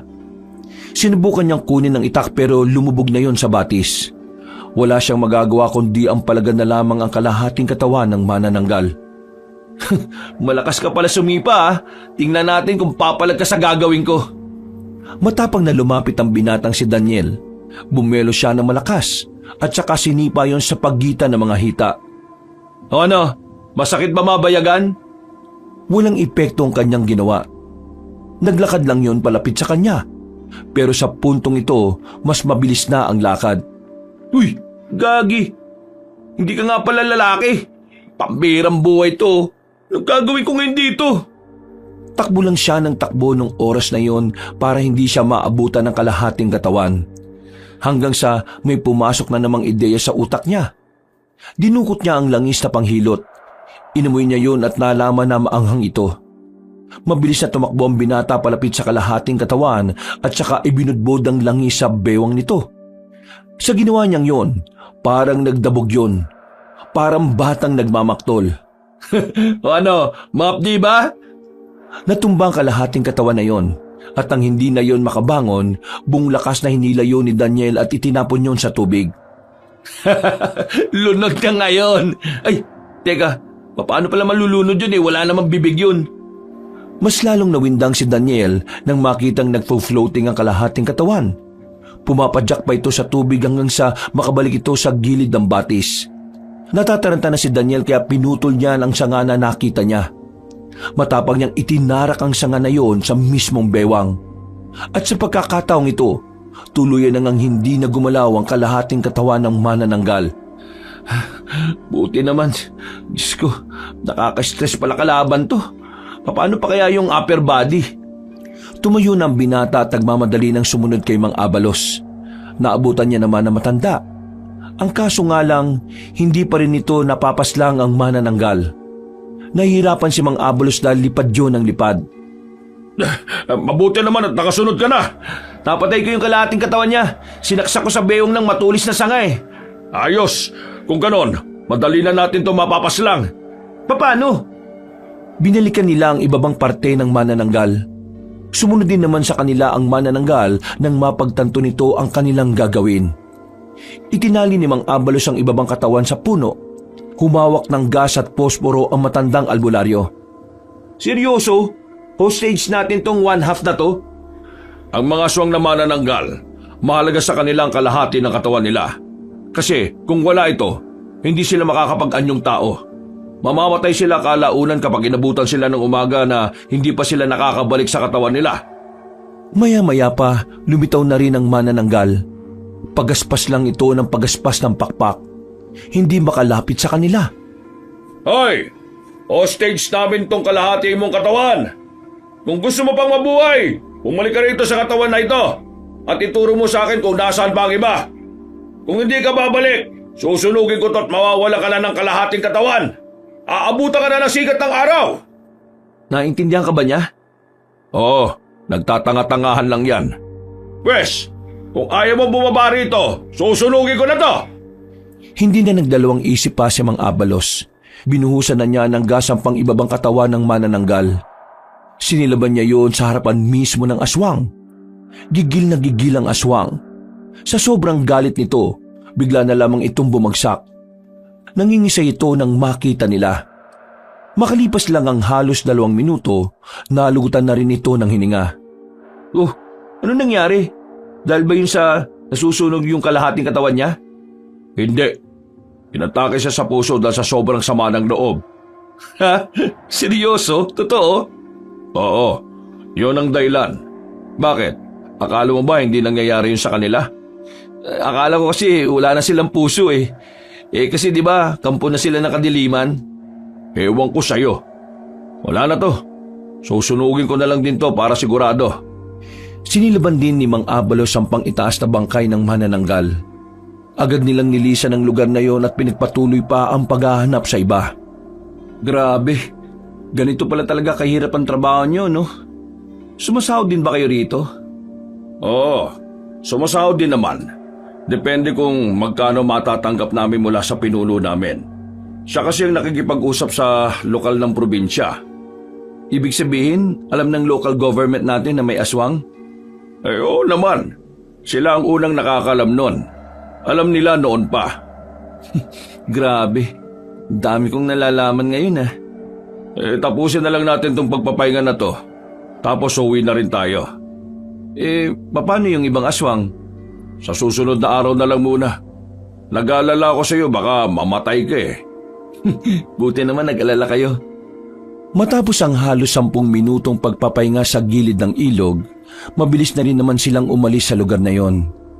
Mag-aalas 3 na ng madaling araw na makabalik sila sa Baryo 1. O paano? Uwi ka na. Baka hinahanap ka na ng kaibigan mo. Bukas ng gabi, magpapasama ulit ako sa iyo. Hanapin natin dito sa Baryo 1 yung 2 manananggal. Sige po, maraming salamat po Mang Abalos. Kasi nakauwi pa ako ng buhay. Napakaway na lamang si Daniel at saka naglakad na rin patungo sa bahay niya. Bago siya pumasok ng bahay, pasimple niya pang sinilip sa bintana ang dalaga. Siniguro niya lamang kung tulog na ito. Uy, nung sinisilip mo dyan, naninilip ka kay Dahlia ah. Sira ulo. Saan ka ba galing? Hindi kayo maniniwala kapag sinabi ko. Saan nga? Isinama ako ni Mang Abalos. May pinatay kaming 2 manananggal. Alam mo anong ginawa ko sa ibabang parte ng katawan ng manananggal? Nilunod ko sa tubig, tapos sinaksak ko ng sanga. Nilunod mo? May bibig ba sa puwet yun na para malunod? Ayaw niyo pang maniwala. Kahit itanong niyo pa kay Mang Abalos. Naniniwala naman kami. Tingnan mo kasi may sugat ka yata sa tagiliran, hindi mo nararamdaman. Uy, nga no. Pasok na sa loob. Linisan mo yan, baka ma-infection ka pa. Ano bang gagawin nyo? Mag-iinit ng tubig. Sakit ng ulo namin eh. Pumasok na lamang ang binatang si Daniel. Habang nililinis niya ang kanyang sugat, namalayan na lamang niya na napapangiti na siya. Sa naranasan kasi niya kasama ang matandang albularyo, pakiramdam niya ay kaya na niyang protektahan ng dalagang si Dalia. Dahil din dito, nagkaroon na rin siya ng interes sa pakikipaglaban sa mga aswang. Matapos linisin ang sugat, nakaidlip na ang binata. Nagising lang siya bandang alas 9 na ng umaga. Nakahanda na ang lahat ng pagkain. Naroon din si Mang Abalos at si Dalia. Wow! Bagong gising ang mandarigma ah! Pasensya na, tinanghali na ako ng gising. Hindi tuloy ako nakatulong sa pagluluto. Ayos lang naman. Si Dalia naman kasi ang nagluto ng ulam natin eh. Ang sarap ng luto ni Dalia, pre. Pwede na mag-asawa talaga. Pinagsasabi niyo naman dyan. Daniel, masarap ba luto ko? Ha? Oo, ang sarap. Walang pagbabago. Walang pagbabago? Ibig sabihin, pinaglulutuan ka na niya dati? Ayos! Ang lakas! Baka po hindi nyo na itatanong. Nagpipiknik pa nga po yan dalawa dati. Tapos gumagawa sila ng bahay-bayan. Uy, buwang! Napuno lamang ng biruan at tawanan ng mga sandaling yon ang kanilang usapan. Aminin man ni Daniel o hindi, gusto niya ring tinutokso siya sa dalagang si Dalia. Pero kahit na ganon, wala pa rin siyang lakas ng loob para ipagtapat ang tunay niyang nararamdaman. Akala ni Daniel ay magiging perpekto na ang araw na yon. Pero hindi niya alam na isang kamalasan pala ang naghihintay sa kanya. Alas 3 ng hapon, maagang nawala ang sikat ng araw sa paligid dahil sa nagbabadyang ulan. Nung mga sandaling yon, naisipan ng binatang si Daniel na lumabas ng Baryo 1. Kasama niya si Jello. Kailangan kasi nilang mamalingke. Dahil kinabukasan, piyesta na sa lugar na kinalalagyan nila. Sabi ni Mang Abalos kanina, malapit lang yung palengke rito. Maglilimang minuto na tayo naglalakad dito, wala pa. Ang sabi kasi sa kabila tayo dumaan, hindi dito. Ayaw mo naman kasi, sabi mo, may mga aso dun. Ayan tuloy, napalayo tayo. Kalalaki mong tao, takot ka sa aso. Ano naman? Wala naman sa kasarian ng pagiging takot eh. May trauma na kasi ako sa aso. Nakagat ba naman ako sa puwet nung bata pa ako eh. Sinong hindi matotrauma? Oo na. Bilisan na lang natin ang lakad natin. Halos tumakbo na sila sa bilis ng kanilang lakad. Pero napatigil sila nang biglang may dalawang van na tumigil sa kanilang harapan. Masyado mabilis sa mga pangyayari. Bigla na lamang silang dinukot. Isinakay sila sa van at tinakpan ng itim na tela ang kanilang ulo. Hindi na nila alam ang sumunod na nangyari nang maramdaman nilang may tinakip na sa kanilang ilong. Nawalan sila ng malay. Nagising sila na nakagapos na sila sa upuan. Nakita ni Daniel ang pamilyar na mukha ng isang matandang lalaki. Noong mga sandaling yon, agad na dumaloy ang kaba sa kanyang sistema. Kumusta ka, Daniel? Balita ko, masaya ka na ngayon ah. Sa mga oras na to ba, masaya ka ba? Gusto ko malaman kung anong nararamdaman mo. Nararamdaman ko? Galit, yun lang. Bakit? Iniisip mo bang sasabihin ko na natatakot at kinakabahan ako dahil nakuha mo ko? Pambira, sa pelikula ko lang to napapanood ah. Teka, totoo ba talaga nangyayari to? Baka naman may camera dyan ah. Sabihin nyo lang para maka-smile naman ako. Hoy, ikaw. Hindi ka na sana madadamay rito kung hindi ka lang tinumeepal eh. Akalain mo yon. Hindi kita pinaghihinalaan at yung isa pa pero kasama ka pala talaga sa tumutulong sa Daniel na ito. Diyos ko, malamang Mang Edwin, tutulungan ko yan eh, kaibigan ko yan eh. Siguro di mo naranasan tumulong sa kaibigan kasi wala ka nun. Hoy, hindi ko mo yung bibig mo ha. Nakikita mo yung tubo na yon. Ipapasok ko sa bibig mo yan kapag napikon ako sa'yo. Yun naman si Mang Edwin, pinibiro lang naman eh. Huling nagbiro sa akin, pinaglalamayan na ngayon. Kaya itahimik mo yung bibig mo. Hayaan nyo nang maging masaya si Dalia. Huwag nyo na siyang kontrolin. Meron din siyang sariling buhay, no? Huwag mo akong sabihan kung ano ang dapat kong gawin sa anak ko. Wala kang karapatan. Sino ka ba? Di hamak na kargador ka lang ng isa sa mga negosyo ko. Naintindihan mo? Puro ka nalang sabi ng sabi sa akin na kargador. Wala ka namang ibang masasabi? Totoo naman na kargador ka. Isang kargador na may makapal na mukha para ilayo ang anak ko sa akin. Umami ka nga sa akin. May gusto ka ba kay Dahlia? Ano naman kung meron? Bawal ba? Tinatanong mo pa talaga kung bawal? O dinasampal ka? Malamang bawal. Isa kang duka tapos iibigin mo ang nag-iisa kong prinsesa? Prinsesa? Kailan mo siya itinuring na prinsesa? Kasangkapan lang ang tingin mo sa kanya eh. Pambayad utang lang ang tingin mo kay Dahlia. Wala kang karapatan na tawaging prinsesa ang anak mo kung kahit na kailan, hindi ka naman talaga naging hari sa kanya. Tila na insulto matandang lalaki sa narinig nito. Kaya naman, muli na naman itong pinatikim ng malakas na sampalang binata. Hindi pa ito nakontento. Pinagsisisipapan nito si Daniel kahit na nakatumba na ang upo ang pinaggagapusan nito. Ang lakas ng loob mong insultuin ako, wala ka naman magagawa ngayon. Ngayon, sabi mo sa akin kung nasaan ang anak ko. Kasi kung hindi kita titigilan. Papahirapan kita ng papahirapan. Mas gugustuhin ko pang mahirapan kaysa sabihin ko sa iyo kung nasaan siya. Ganon. Ano Eto, ano? Tama na yan. Bakit kasi hindi na lang kayo naging mabuting ama para hindi na lumayo sa inyo yung anak nyo? At talagang bumoboses ka pa, ha? Nilapitan ni Mang Edwin ang lalaking si Jello. Hinawakan nito ang binata sa kwelyo at sinampal-sampal ng mahina. Ay, mukhang malutong ang mukha mo, ha? Sige, tingnan natin kung hanggang saan yung kadaldalan mo. Anong gagawin mo sa kanya? Naisip ko lang naman, paano kung baliktarin natin? Anong pinagsasabi mo? Siya ang pahihirapan ko, tapos ikaw ang aamin. Walang ano-ano ay bigla na lamang hinila ni Mang Edwin ang binatang si Jello. Pinagsususuntok nito ang lalaki sa tiyan. Habang nangyayari yon, nagtatawanan ng mga kasama ni Mang Edwin. Ano? Hindi mo sasabihin kung nasaan ang anak ko? Pre, huwag mong sasabihin. Ayos lang ako.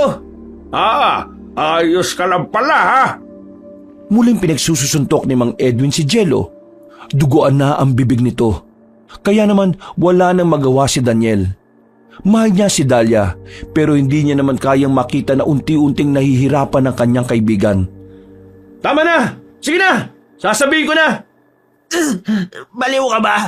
Kapag sinabi mo, para mo na rin hinayaan bumalik sa kalbaryo si Dahlia. Pre, mahalaga ka rin sa akin. Si Dahlia, makikita ko ba kahit bumalik siya kay Mang Edwin? Pero ikaw, baka hindi na kita makita kapag hindi ko tinuro kung nasaan siya. Tamang desisyon mo, bata. Pero akala ko pa naman meron kang paninindigan. Ilalaglag mo rin pala ang anak ko. Isa kang duwag. Ang dami mo namang sinasabi. Ito naman ang gusto mo, di ba? Ang ituro ko kung nasaan siya. Nasaan nga? Dami mo pang daldal eh. Bugbugin ko tong kaibigan mo uli eh. Sa Barrio 3. Naroon siya. Barrio 3? Sigurado ka ba sa sinasabi mo? Gusto mong malaman kung nasaan si Dahlia, di ba? Pero ngayon sinabi ko na eh, hindi ka naman naniniwala. Anong klaseng utak meron ka? Kapag nalaman kong niloloko mo lang ako, etong kaibigan mo, on the spot papatayin ko to. Di patayin mo. Nagsasabi naman ako ng totoo kaya hindi ko kailangan mabahala, no? Hoy, kayo lima, umalis kayo at puntahan niyo ang Barrio 3. Hanapin niyo ang anak ko ron. Iharap niyo sa akin kahit na anong mangyari. Agad na kumilos sa mga tauhan ni Mang Edwin na natili naman na matanda sa kanilang harapan. Umupo lamang ito sa harapan ng dalawang binata na kapwa sugatan na ang muka. Kapag bumalik sila na walang napala, alam mo na, Daniel, kaibigan mo ang dedo. Mang Edwin, bukod sa problemang to, may kailangan ka pang dapat intindihin. Anong pinagsasabi mo? Ang mga aswang. Ha? Mga aswang? Sinaulo ka ba? Ikaw yata ang wala sa katinoan eh. Meron kayong inagawan ng lupa. Mga kababaihan yon. Binaril nyo nung ayaw pumayag na ibenta ang lupa sa inyo. Mo nalaman yan? Hindi na mahalaga kung paano ko nalaman. Ang mahalaga, ang mga aswang babalikan nila kayo. Sinasabi mo dyan, hindi totoo mga aswang. Maghahanap ka lang ng panakot Yung hindi pa kapalipaliwala. Inutil ka talaga. Isa sa kanila nakatakas at nakapagsumbong. Kaya naman siguradong babalik ang kanila. Maaring bukas o sa susunod na bukas. O pwede rin namang ngayon. Palahimik ka nga. Hindi mo masisira utak ko. Hindi kanya nililin lang. Sa katunayan tinutulungan ka nga niya makapaganda Dahil kung hindi ka maniniwala, magiging kasalanan mo na kung bakit kayo mamamatay. Kung pasabugin ko kaya yung mga bungo ninyo, ha? Hala, ang kukulit nyo rin, ano? Nanahimik na ang magkaibigan ng mga sandaling yon. Ramdam ni Daniel na konting daldal pa nila, tutuluyan na sila ng matandang lalaki. Batid ni Daniel na kayang-kayang gawin yun ni Mang Edwin. Kaya naman, pinili na lamang nilang itikom ang kanilang bibig. Dadaldal pa ba kayo? Napipikon na ako sa inyo Bigla silang may narinig na pagaspas ng pakpak. Nagkatinginan ng mga naroon. Hindi nila alam kung ano ang naririnig nila sa labas. Kaya naman agad na inutusan ni Mang Edwin ang kanyang mga bataan.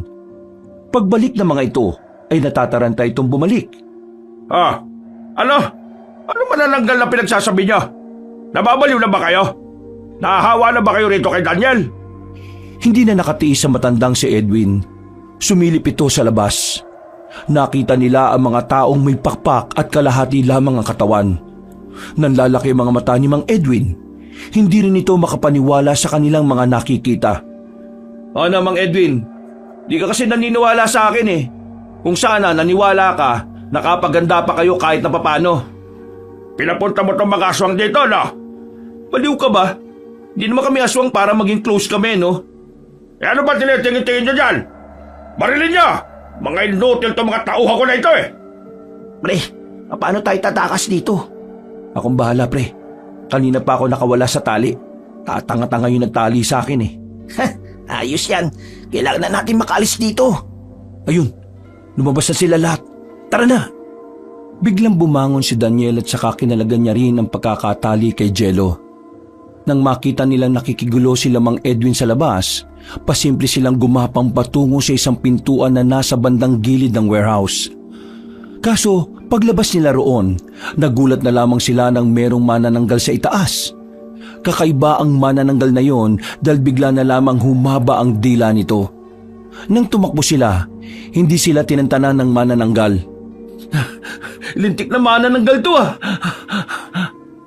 Kumuha ng bato ang lalaking si Daniel. Tumigil sila sa pagtakbo. Nang batuhin niya ang manananggal, hindi naman yon tinamaan. Gagi, ginalit mo lang talaga Sige na, mauna ka na. Anong maunang pinagsasabi mo? Ako na munang bahala rito. Ay, gagi. Joke lang pala. Takbo! Buwang ka talaga! Hinabol sila ng aswang. Noong mga sandaling yon, kahit na masakit pa rin ang kanilang katawan, ay wala silang magawa kundi ang iwasan lamang yon. Nakakita sila ng malaking drum. Nagtago sila sa likod nun. Hindi nila inaasahan na nakaabang lang pala ang aswang sa muli nilang pagsilip. Dinakma si Jello. Tinangka ng manananggal na ilipad sa taas ang lalaki. Pero buti na lamang ay nahawakan ni Daniel sa paa ang binata. Pre, nauubaran na ako. Ayos na yan, kesa matangay ka. Wisit na aswang to Tumulo palawi sa ulo ko. Buong puwersang hinila ni Daniel ang kanyang kaibigan, kaya naman nawala na rin ng tsansang matangay pa ng manananggal si Jello.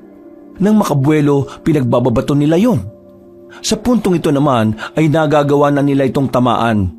Dahilan para lumipad na palayo ang manananggal na yon.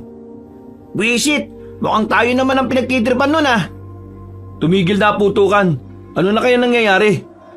Tingin ko, naubusan na sila ng bala. Kailangan na natin makalis dito. Dali! Wala silang sinayang na pagkakataon. Kahit na alam nilang maaari pa rin silang makasalubong ng manananggal, isinugal na nila ang sandaling yun. Alam nilang kung hindi nila yon lilisanin, maaring sila naman ang mapagbuntungan ng mga aswang. Maraan silang naglakad. Papunta sila sa harapan ng warehouse kung saan naroon nakaparada ang sasakyan. Pasilip-silip pa sila sa paligid. Nang makita nilang nasa kabilang banda ang mga manananggal, mabilis silang gumapang papasok ng van. Dali! Bilis! Nakarating sila sa van. Marahan nilang binuksan ang pinto. Nang makapasok na sila sa loob, saka lamang nila naalala na wala naman pala silang susi. Ay gagi! Paano natin mapapandar to? Wala namang susi. Pambira naman talaga oh. Sige, dito ka na muna. Ako nang lalabas. Hahanapin ko yung lalaki kanina na maraming nakasabit na susi sa tagiliran. Eh, marunong ka ba mag-drive? Hindi. Ikaw di ba marunong? Baliw! Hindi ako. Si Janjan yung marunong. Ay, anak ng tokwa naman oh. Mga wala pala tayong kwenta sa sasakyan na to. Naku, nandyan na sila!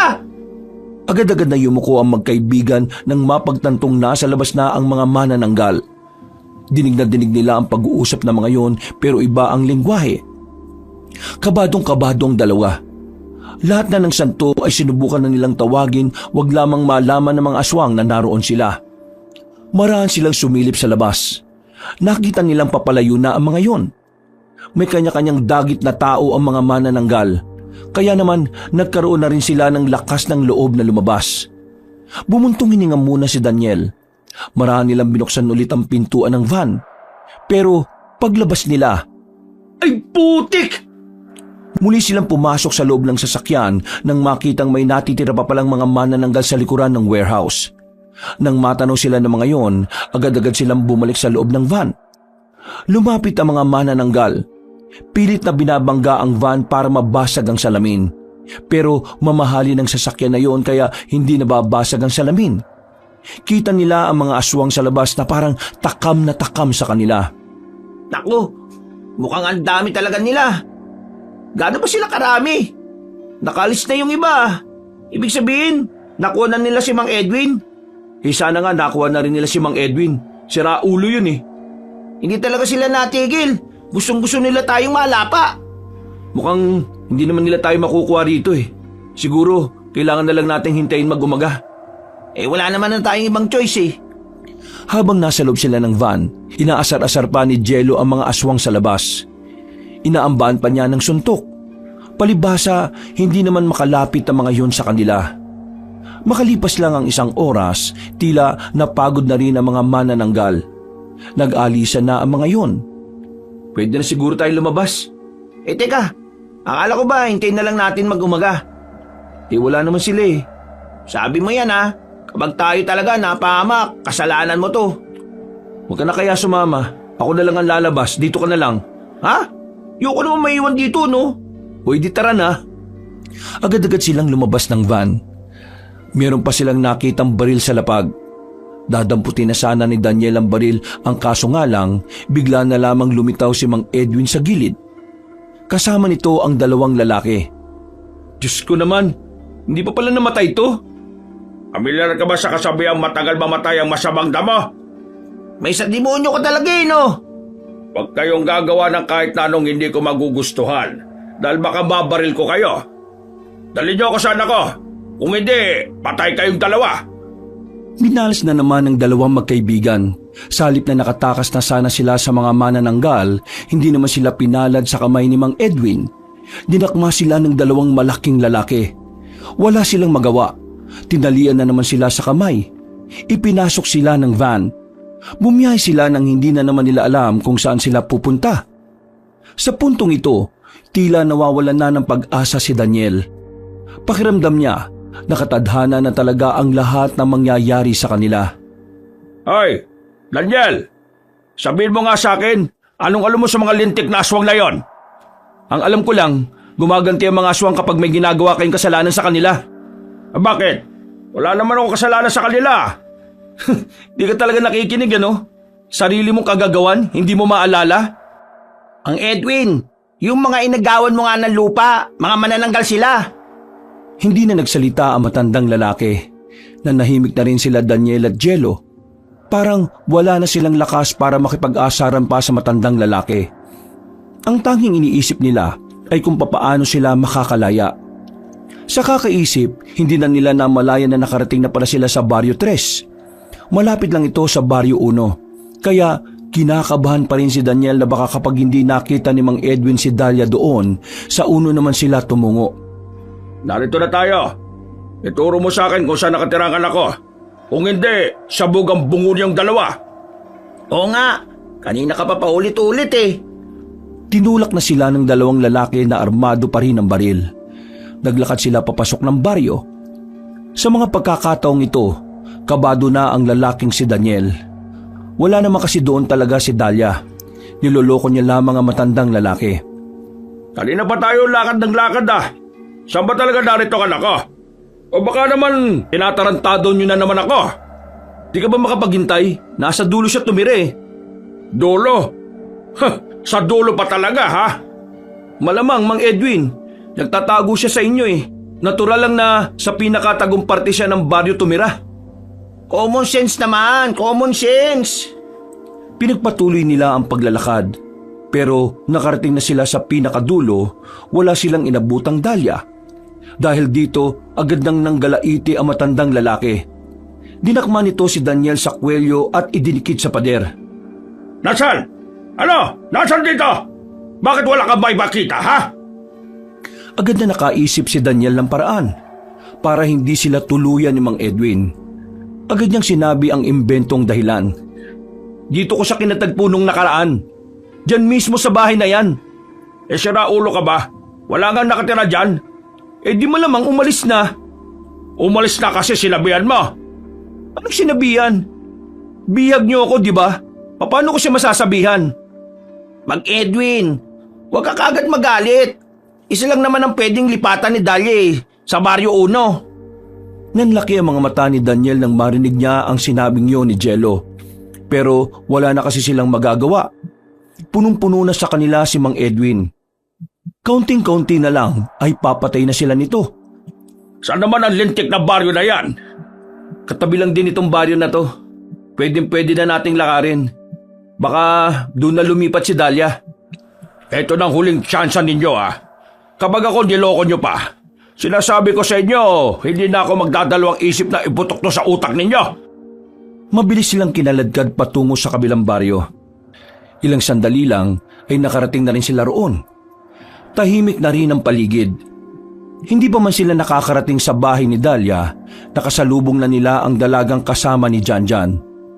Halatang naggulat din ang mga yon nang makita silang bihag-bihag nila Mang Edwin. Tay, Ha! Ang kapal naman ng mukha mong tawagin akong tatay, patapos mo kong iwan sa ere. Kung saan kita hilanap eh. Dito ko lang pala matatagpuan. pakawalan mo sila. Ako naman ang kailangan mo, hindi ba? Pakawalan? Siguro itong isang ito, oo, pakakawalan ko. Wala naman tong silbi. Pero itong si Daniel, hindi ko mapapatawad ang isang ito. Banas na banas ako rito. Nang dahil sa pakikialam nitong tarantadong to nagalit sa akin yung mga pinagkakautangan ko. Sinuntok ni Mang Edwin ang binata. Agad namang napayuko si Daniel. Mabilis namang lumapit ang dalaga para awatin ang ama. Bitiwan mo ako! Papatay ko ang lalaki nga sa harapan mo! Itigil mo na kasamaan mo, Tay. Magbago ka na. Anong magbago? Walang problema sa ugali ko. Kayong lahat ang may problema sa akin. Kinuha na ng matandang lalaki ang baril na nasa tagiliran nito. Itinutok nito ang baril sa ulo ni Daniel. Mang Edwin, baka naman pwede natin pag-usapan to. Huwag naman sana tayo dumating sa ganyang punto. Mangit, punong-puno na ako! Hindi ko na kayang nararamdaman ko. Kailangan ko makapatay. Ang sabi mo, kapag nakita mo na si Dalia, wala ka nang gagawin sa amin. Sinungaling ka pala. Isa ka pang siraw! Tumigil ka! Napalingon silang lahat nang biglang dumating si Mang Abalos. May mga daladala na itong sandata. Ang itsura nito ay parabang sasabak na talaga sa digmaan. Nagsalubong ang kilay ni Mang Edwin. Nakilala nito ang matandang albularyo. Teka, ikaw yung siraulong pare nung araw ng kasal ng anak ko ah. Anong ginagawa mo rito? Bakit ganyan ang itsura mo, ha? Hindi ako totoong pare. Nagpanggap lang ako para maantala ang kasal. Pero hindi naman ang katauhan ko ang dapat nating intindihin ngayon eh. Dahil ang dapat nating isipin ay ang mga aswang. Dahil ngayong gabi, pupunta sila sa mga baryo para kumuha ng madadagit para kainin. Higit pa ron, gaganti sila sa iyo, Edwin. Papatay nila ang anak mo. At bakit naman ako maniniwala sa isang tao na kayang magpanggap na pare? Kailangan mo maniwala. Baka nakakalimutan mong kung anong nangyari nung hindi ka naniwala sa amin kanina. Hindi. Wala akong pakialam. Ikaw, Dalia, Sasama ka sa akin at aayusin ko na ulit yung magiging kasal mo. Ayaw ko nga. Ilang beses ko bang sinabi sa inyo na hindi ko naman mahal yung lalaking yon? At sinong mahal mo? Etong si Daniel? Etong kargador na ito? Etong walang kinabukasan at hampas lupa lang na ito? Ito ba ang gusto mo? Oo! Si Daniel ang gusto ko! Natameme ang matandang lalaki. Habang si Daniel naman, hindi makapaniwala sa kanyang narinig. Akala niya, sinabi lang yun ng babae para matigil na ang ama nito. Pero nang tinan niya si Dahlia, nakita niyang tila nagsusumamo nitong muka. May lungkot din ang mga mata nito. Si Daniel, niligtas niya ako. Tinulungan niya ako. Mula pa nung bata pa kami, siya na ang nandyan para sa akin. Eh yung lalaking gusto mo para sa akin, wala namang magagawa para protektahan ako sa lahat. Kaya wala akong pakialam kung ano man ang katayuan ni Daniel. Ang mahalaga sa akin, ramdam ko nagligtas ako kapag kasama ko siya. Malaking kalokohan! Anong ligtas ka kapag kasama siya? Walang magagawa yan! Ikaw ba ang negosyanteng si Edwin? Napalingon silang lahat sa kabilang banda nang marinig nila ang pamilyar na tinig. Nagtatakang tiningnan ni Daniel ang matandang babae. Nagtataka siya kung ano ang ginagawa nito roon. Daming epal naman dito! At sino ka naman? Yung mga matatanda at ginang na pinagbababaril ninyo para lang sa lupa. Mga kapatid ko sila.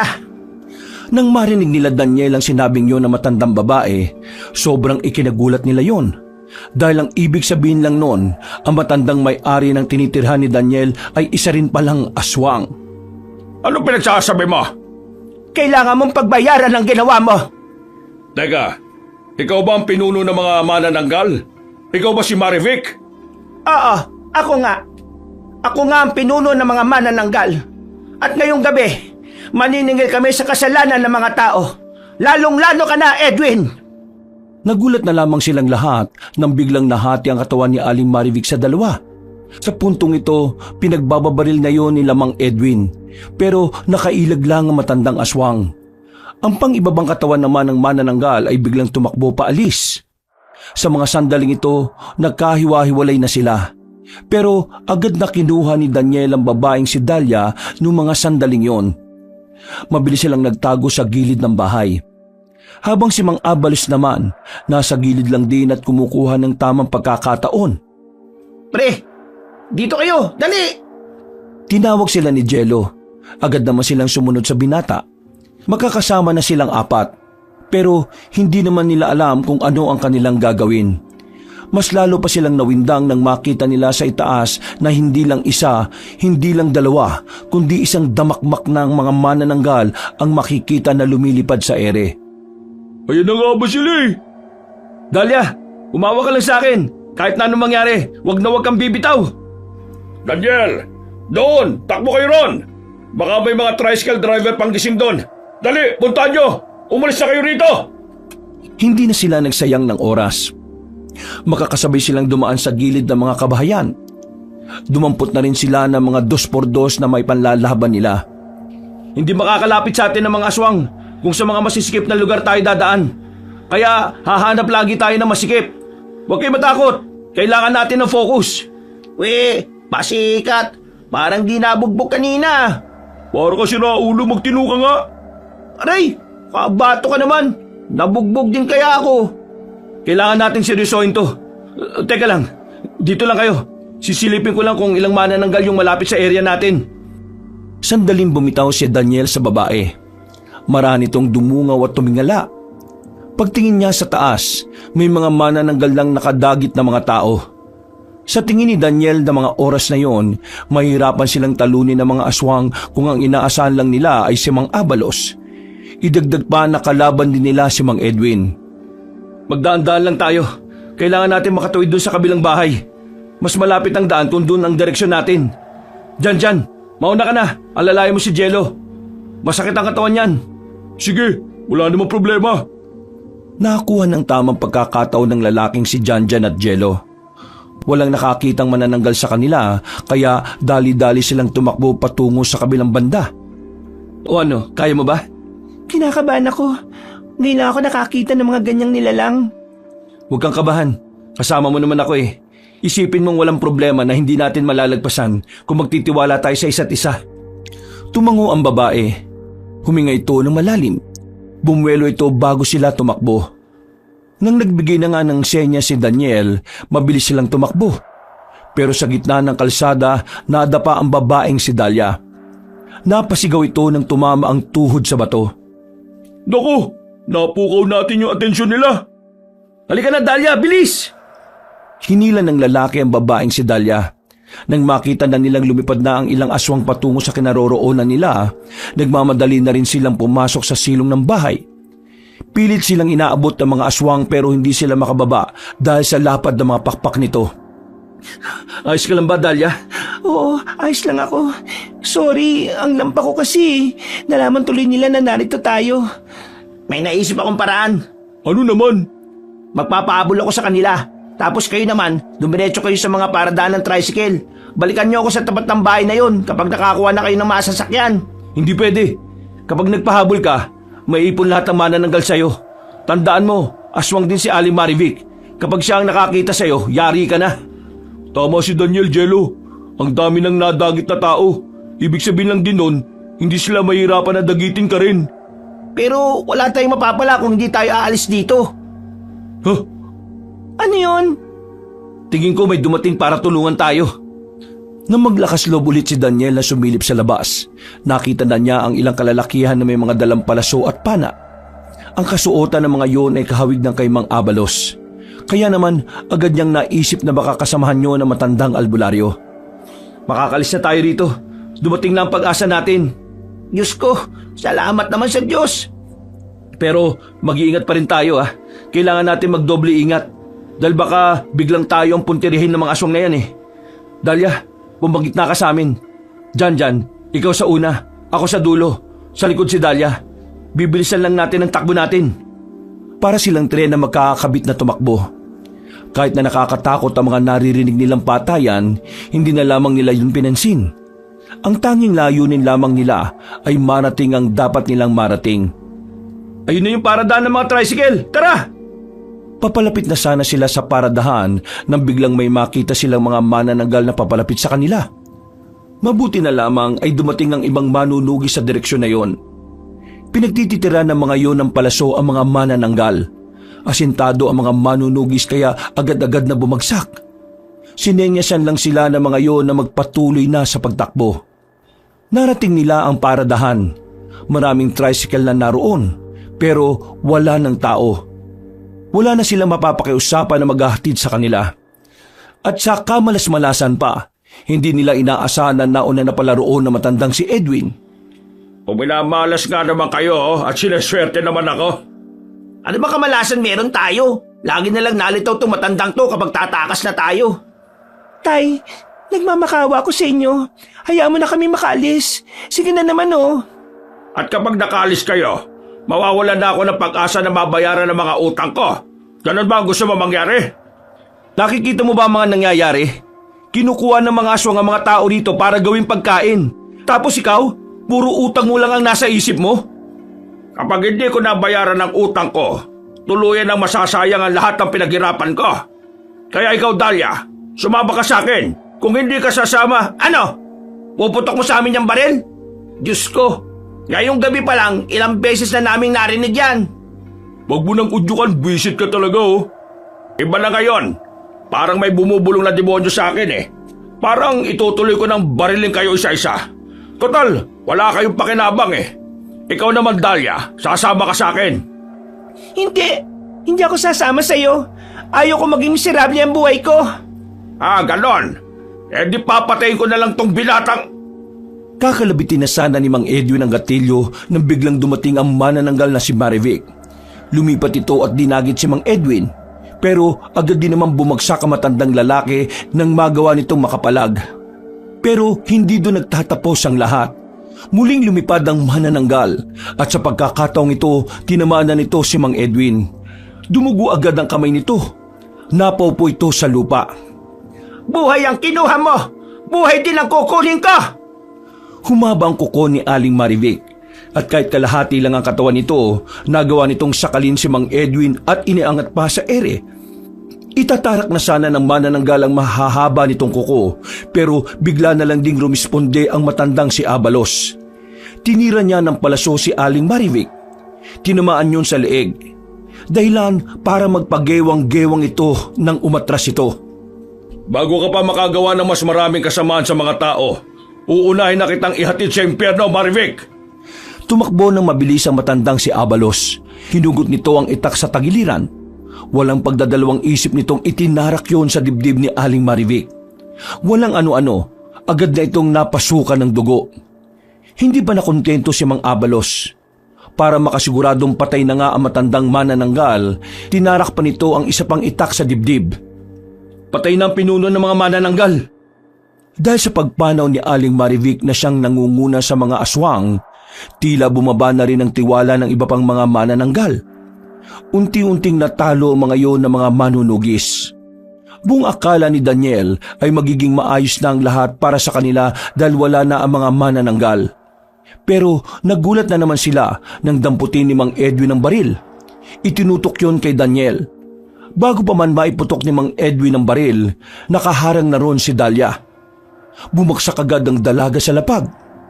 Kahit si Mang Edwin ay nagulat din. Galit na nilapitan ni Janjan ang ama ni Dahlia. Pinagsusuntok ni Janjan na matandang yon at saka inhagaw ang baril. Dahlia! Dahlia! Huwag kang mamamatay! Daniel naman, taplis lang to. Hindi ako mamamatay. Aray! Mabuti na lang at hindi ka napuruhan. Pero sige na, umuwi na muna kayo sa bahay ko. Maraming panlinis ng sugat doon.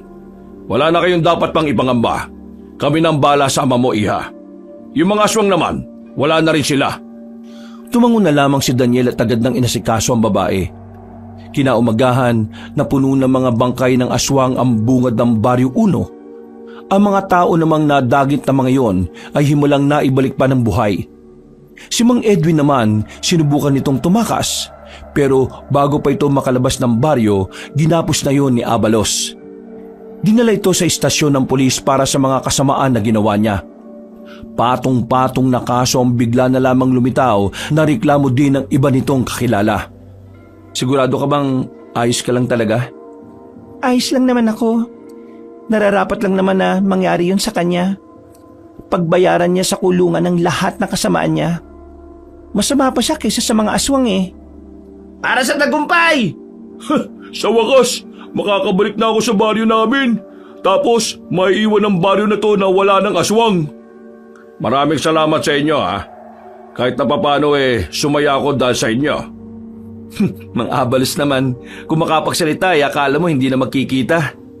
Pwede pa rin naman tayo magsama-sama kapag may libre kang oras eh. Gusto ko lang din magpasalamat sa inyong lahat. Ginawa niyo ang makakaya niyo para protektahan ako. Kahit ano naman gagawin ko para sa'yo. Yee! Hawakan mo nga, tenga! Hawakan mo nga! Sira ulo, ano yung magsusuntukan? You may now kiss the bride. Hindi na nagpatumpik-tumpik pa si Daniel. Wala na siyang pakialam kung makita ng mga kaibigan niya ang kanyang gagawin. Hinalikan niya ng matagal ang babae. Pagkatapos noon ay nagtawanan na lamang sila. Nakabalik ng baryo ang magkaibigan at ang bagong simula ng kanilang buhay. Ang bagong simula naman ng pag-iibigan ni Daniel at Dahlia. Ngayong wala ng aswang sa paligid at wala na rin ang ama ng babae, wala nang magiging hadlang sa kanilang pagmamahalan. Wakas.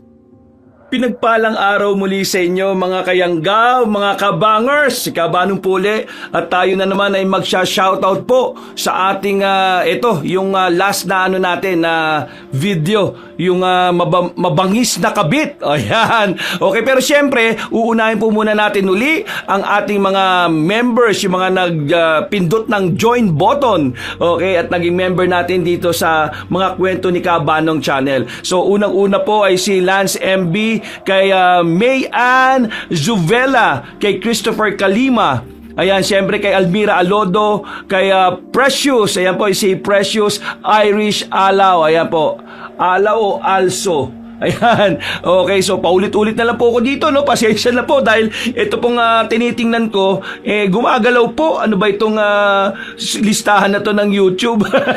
Bakit kaya gumagalaw? Ayan po. Then si Josephine Barrientos, si Noel Reyes, hello po kay Shaolin Your Love, kay Lynn Kalayeg, kay Akala Carmi, kay Kaloyal Cuales, ayan, kay Mark Hill, kay Chris Michael Betita, kay Myla Lutino, kay Trina Santos, kay Jomar Atamosa, ayan, kay Jomar Atamosa at kay Grace Gale, kay Anjo Pisiao, kay Anjo Pisiao, kay Cathy Shoko, and kay Love Mangtas. At ito bagong-bago kay Jordan Villar. Hello, thank you very much po sa inyong suporta, sa inyong pagsali, okay, yung pagpa-member po natin dito sa ating channel. At syempre, yan po, isa po sa mga perks po ninyo ay lagi po kayong nauuna at siguradong lagi kayong nasa shoutout sa ating mga video. Okay, and now, ito naman po, randomly, okay, tayo po ay magsha-shoutout sa mga nag-comment sa mga videos po natin. So, ito random lang to, either nauna kayo, o nahuli kayo, o nasa kalagitnaan kayo. Ini-scroll up and down ko po yung inyong mga comment para mabasa ko po kung sino po ang nag-comment po na masya-shoutout natin. Ito, swertihan lang po ito, no? So, shoutout po kay Mona Lisa Rodriguez. Sabi niya, sana mapapa-all siya pagka siya ay aking na-shoutout. Kaya siyempre, shoutout rin po kay Dwayne Balagbis. Hello po Dwayne, ayan. And siyempre, lahat daw na mga magpapamilya at mga kapitbahay nila nakikinig rin po. Kay Rose Burst, ayan, kay Rose Burst, tapos kay Akisha Ompad, ayan po. Sabi nga si Kabanong rin daw yung nagboboses kay Ima. Ba, nakilala mo ako ha. And siyempre kay Mona Lisa Rodriguez, yan. Shoutout po galing po siya sa Saudi. 2 years na po daw siyang nakikinig po sa atin. At kay Ellen Kiano, yan, miss na po daw niya yung boses ni Nanay Eva at ang tambalan nyo ni Tatay Tonyo plus yung Three Stooges. Okay? And siyempre shoutout rin po kay Tambayang Oragon Housemates. Hello po, ito si Tambayan Oragon Housemates, talagang lagi po siyang nakikinig sa atin, no? Then shoutout rin po kay Jerry Arsenio, ayan, sa Arsenio family sa Tacorong. Hello po, shoutout po sa inyo. And kaya siyempre sa Colorado family diyan sa Iloilo. And siyempre OFW po sa Dammam, Saudi Arabia. Ayan, hello po sa inyo. And siyempre shoutout rin po ito kay Ana Asa, ayan, listening from Marikina. And kay Jordan Villar, listening naman po siya. Ito, sabi nga, Jordan Villar from Vancouver, Canada. Wow! Bah, sana po all, buti na ang boses ko nakarating ka sa Vancouver. At ito po si Alberto Lili. Shoutout from Paranaque. Ako po dating taga Paranaque rin, sa Baclaran po ako. Pero ngayon, dito na po ako sa Las Piñas nakatira. Sa Pulang Lupa 1. Ayan. Okay, and kaya shoutout din po kay Michelle Di Mariano. Ayan, sa Macau, China pa siya. Ba, kung saan na nakakarating ang boses natin ha. And siyempre, shoutout rin po kay Aiko Villeza. Shoutout po sa inyo, mga Aiko Villeza Quintero from Bahrain. Wow! Sa Bahrain pa po siya. Then kay Marita Lagayo, sa Qatar naman siya. Marita Laguyo pala, sa Qatar. Then kay Joselito Laksamana. Ayan, nayanggaw na rin daw po siya. And syempre, shoutout din po tayo kay Nancy Mercado at kay Cora Gimbarda. Ayan, family Gumbarda, hello po. And kay Beverly Carbajosa, hello po. And syempre, shoutout rin po kay Clifford Gaming. Ayan, sa Canada po siya. For the Atuan, ayun, buti na lang inano niya, minessage siya, kinomit niya yung kanyang name, kaya nabasa ko po. Ayan po, and kay Mary Ann Pagirigan, ayan, hello po. And shoutout rin po kay kay Sangre ng Encantadia. Nakikinig rin po pala siya. Nanonood po siya ng Sangre. Ito sa Abu Dhabi, UAE. And syempre, shoutout rin po kay kay Belinda Chonilo, kay Eric Odonya. Yan, Eric P. Odonya at ang asawa niya na si Ana Lisa Jael. Hello po sa inyo. And syempre, thank you pa, shoutout si Lani Arthur from BFHEVA Paranaque. Aba sa BF Homeowners. Ayan, hello po. And kay Lolin Mahilong. Okay, Lolin Mahilong from Singapore.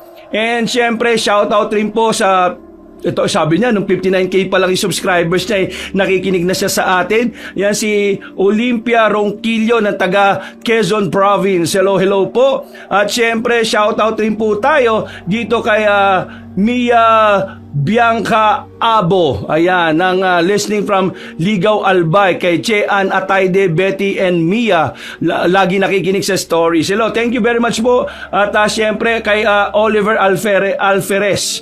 Ayan, hello po. And shoutout rin po kay Bebonya Suzena. Nako.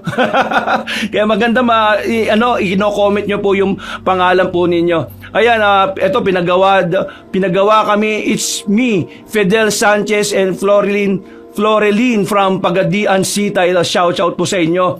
And syempre po kay Marilu Jose. Ayan, so kay Rory Aquino, and last but not the least, shout out rin po ito kay Jennifer De La Cruz, OFW from Hong Kong at from San Jose Antique. So yung po hindi po natin na shoutout po ngayon, no? Patuloy lang po kayo mag-shoutout. Malay nyo, no? Sa susunod po ay kayo naman po ang maswerteng ma-shoutout po natin. Pero kung gusto nyong sureball talaga na ma-shoutout ko kayo, eto po, i-click nyo lang po yung join button dun po sa pangalan po ng ating YouTube channel, yung mga kwento ni Kabanong. Sa ilalim po ng video natin, nandoon yon, join button. So, i-click nyo lang po yan. Meron pong mga entry level po ng membership dyan. Pero as little as almost mga 100 pesos lang yata. Diyos ko, parang lang yan, isang mahal pa yung kaha ng sigarilyo.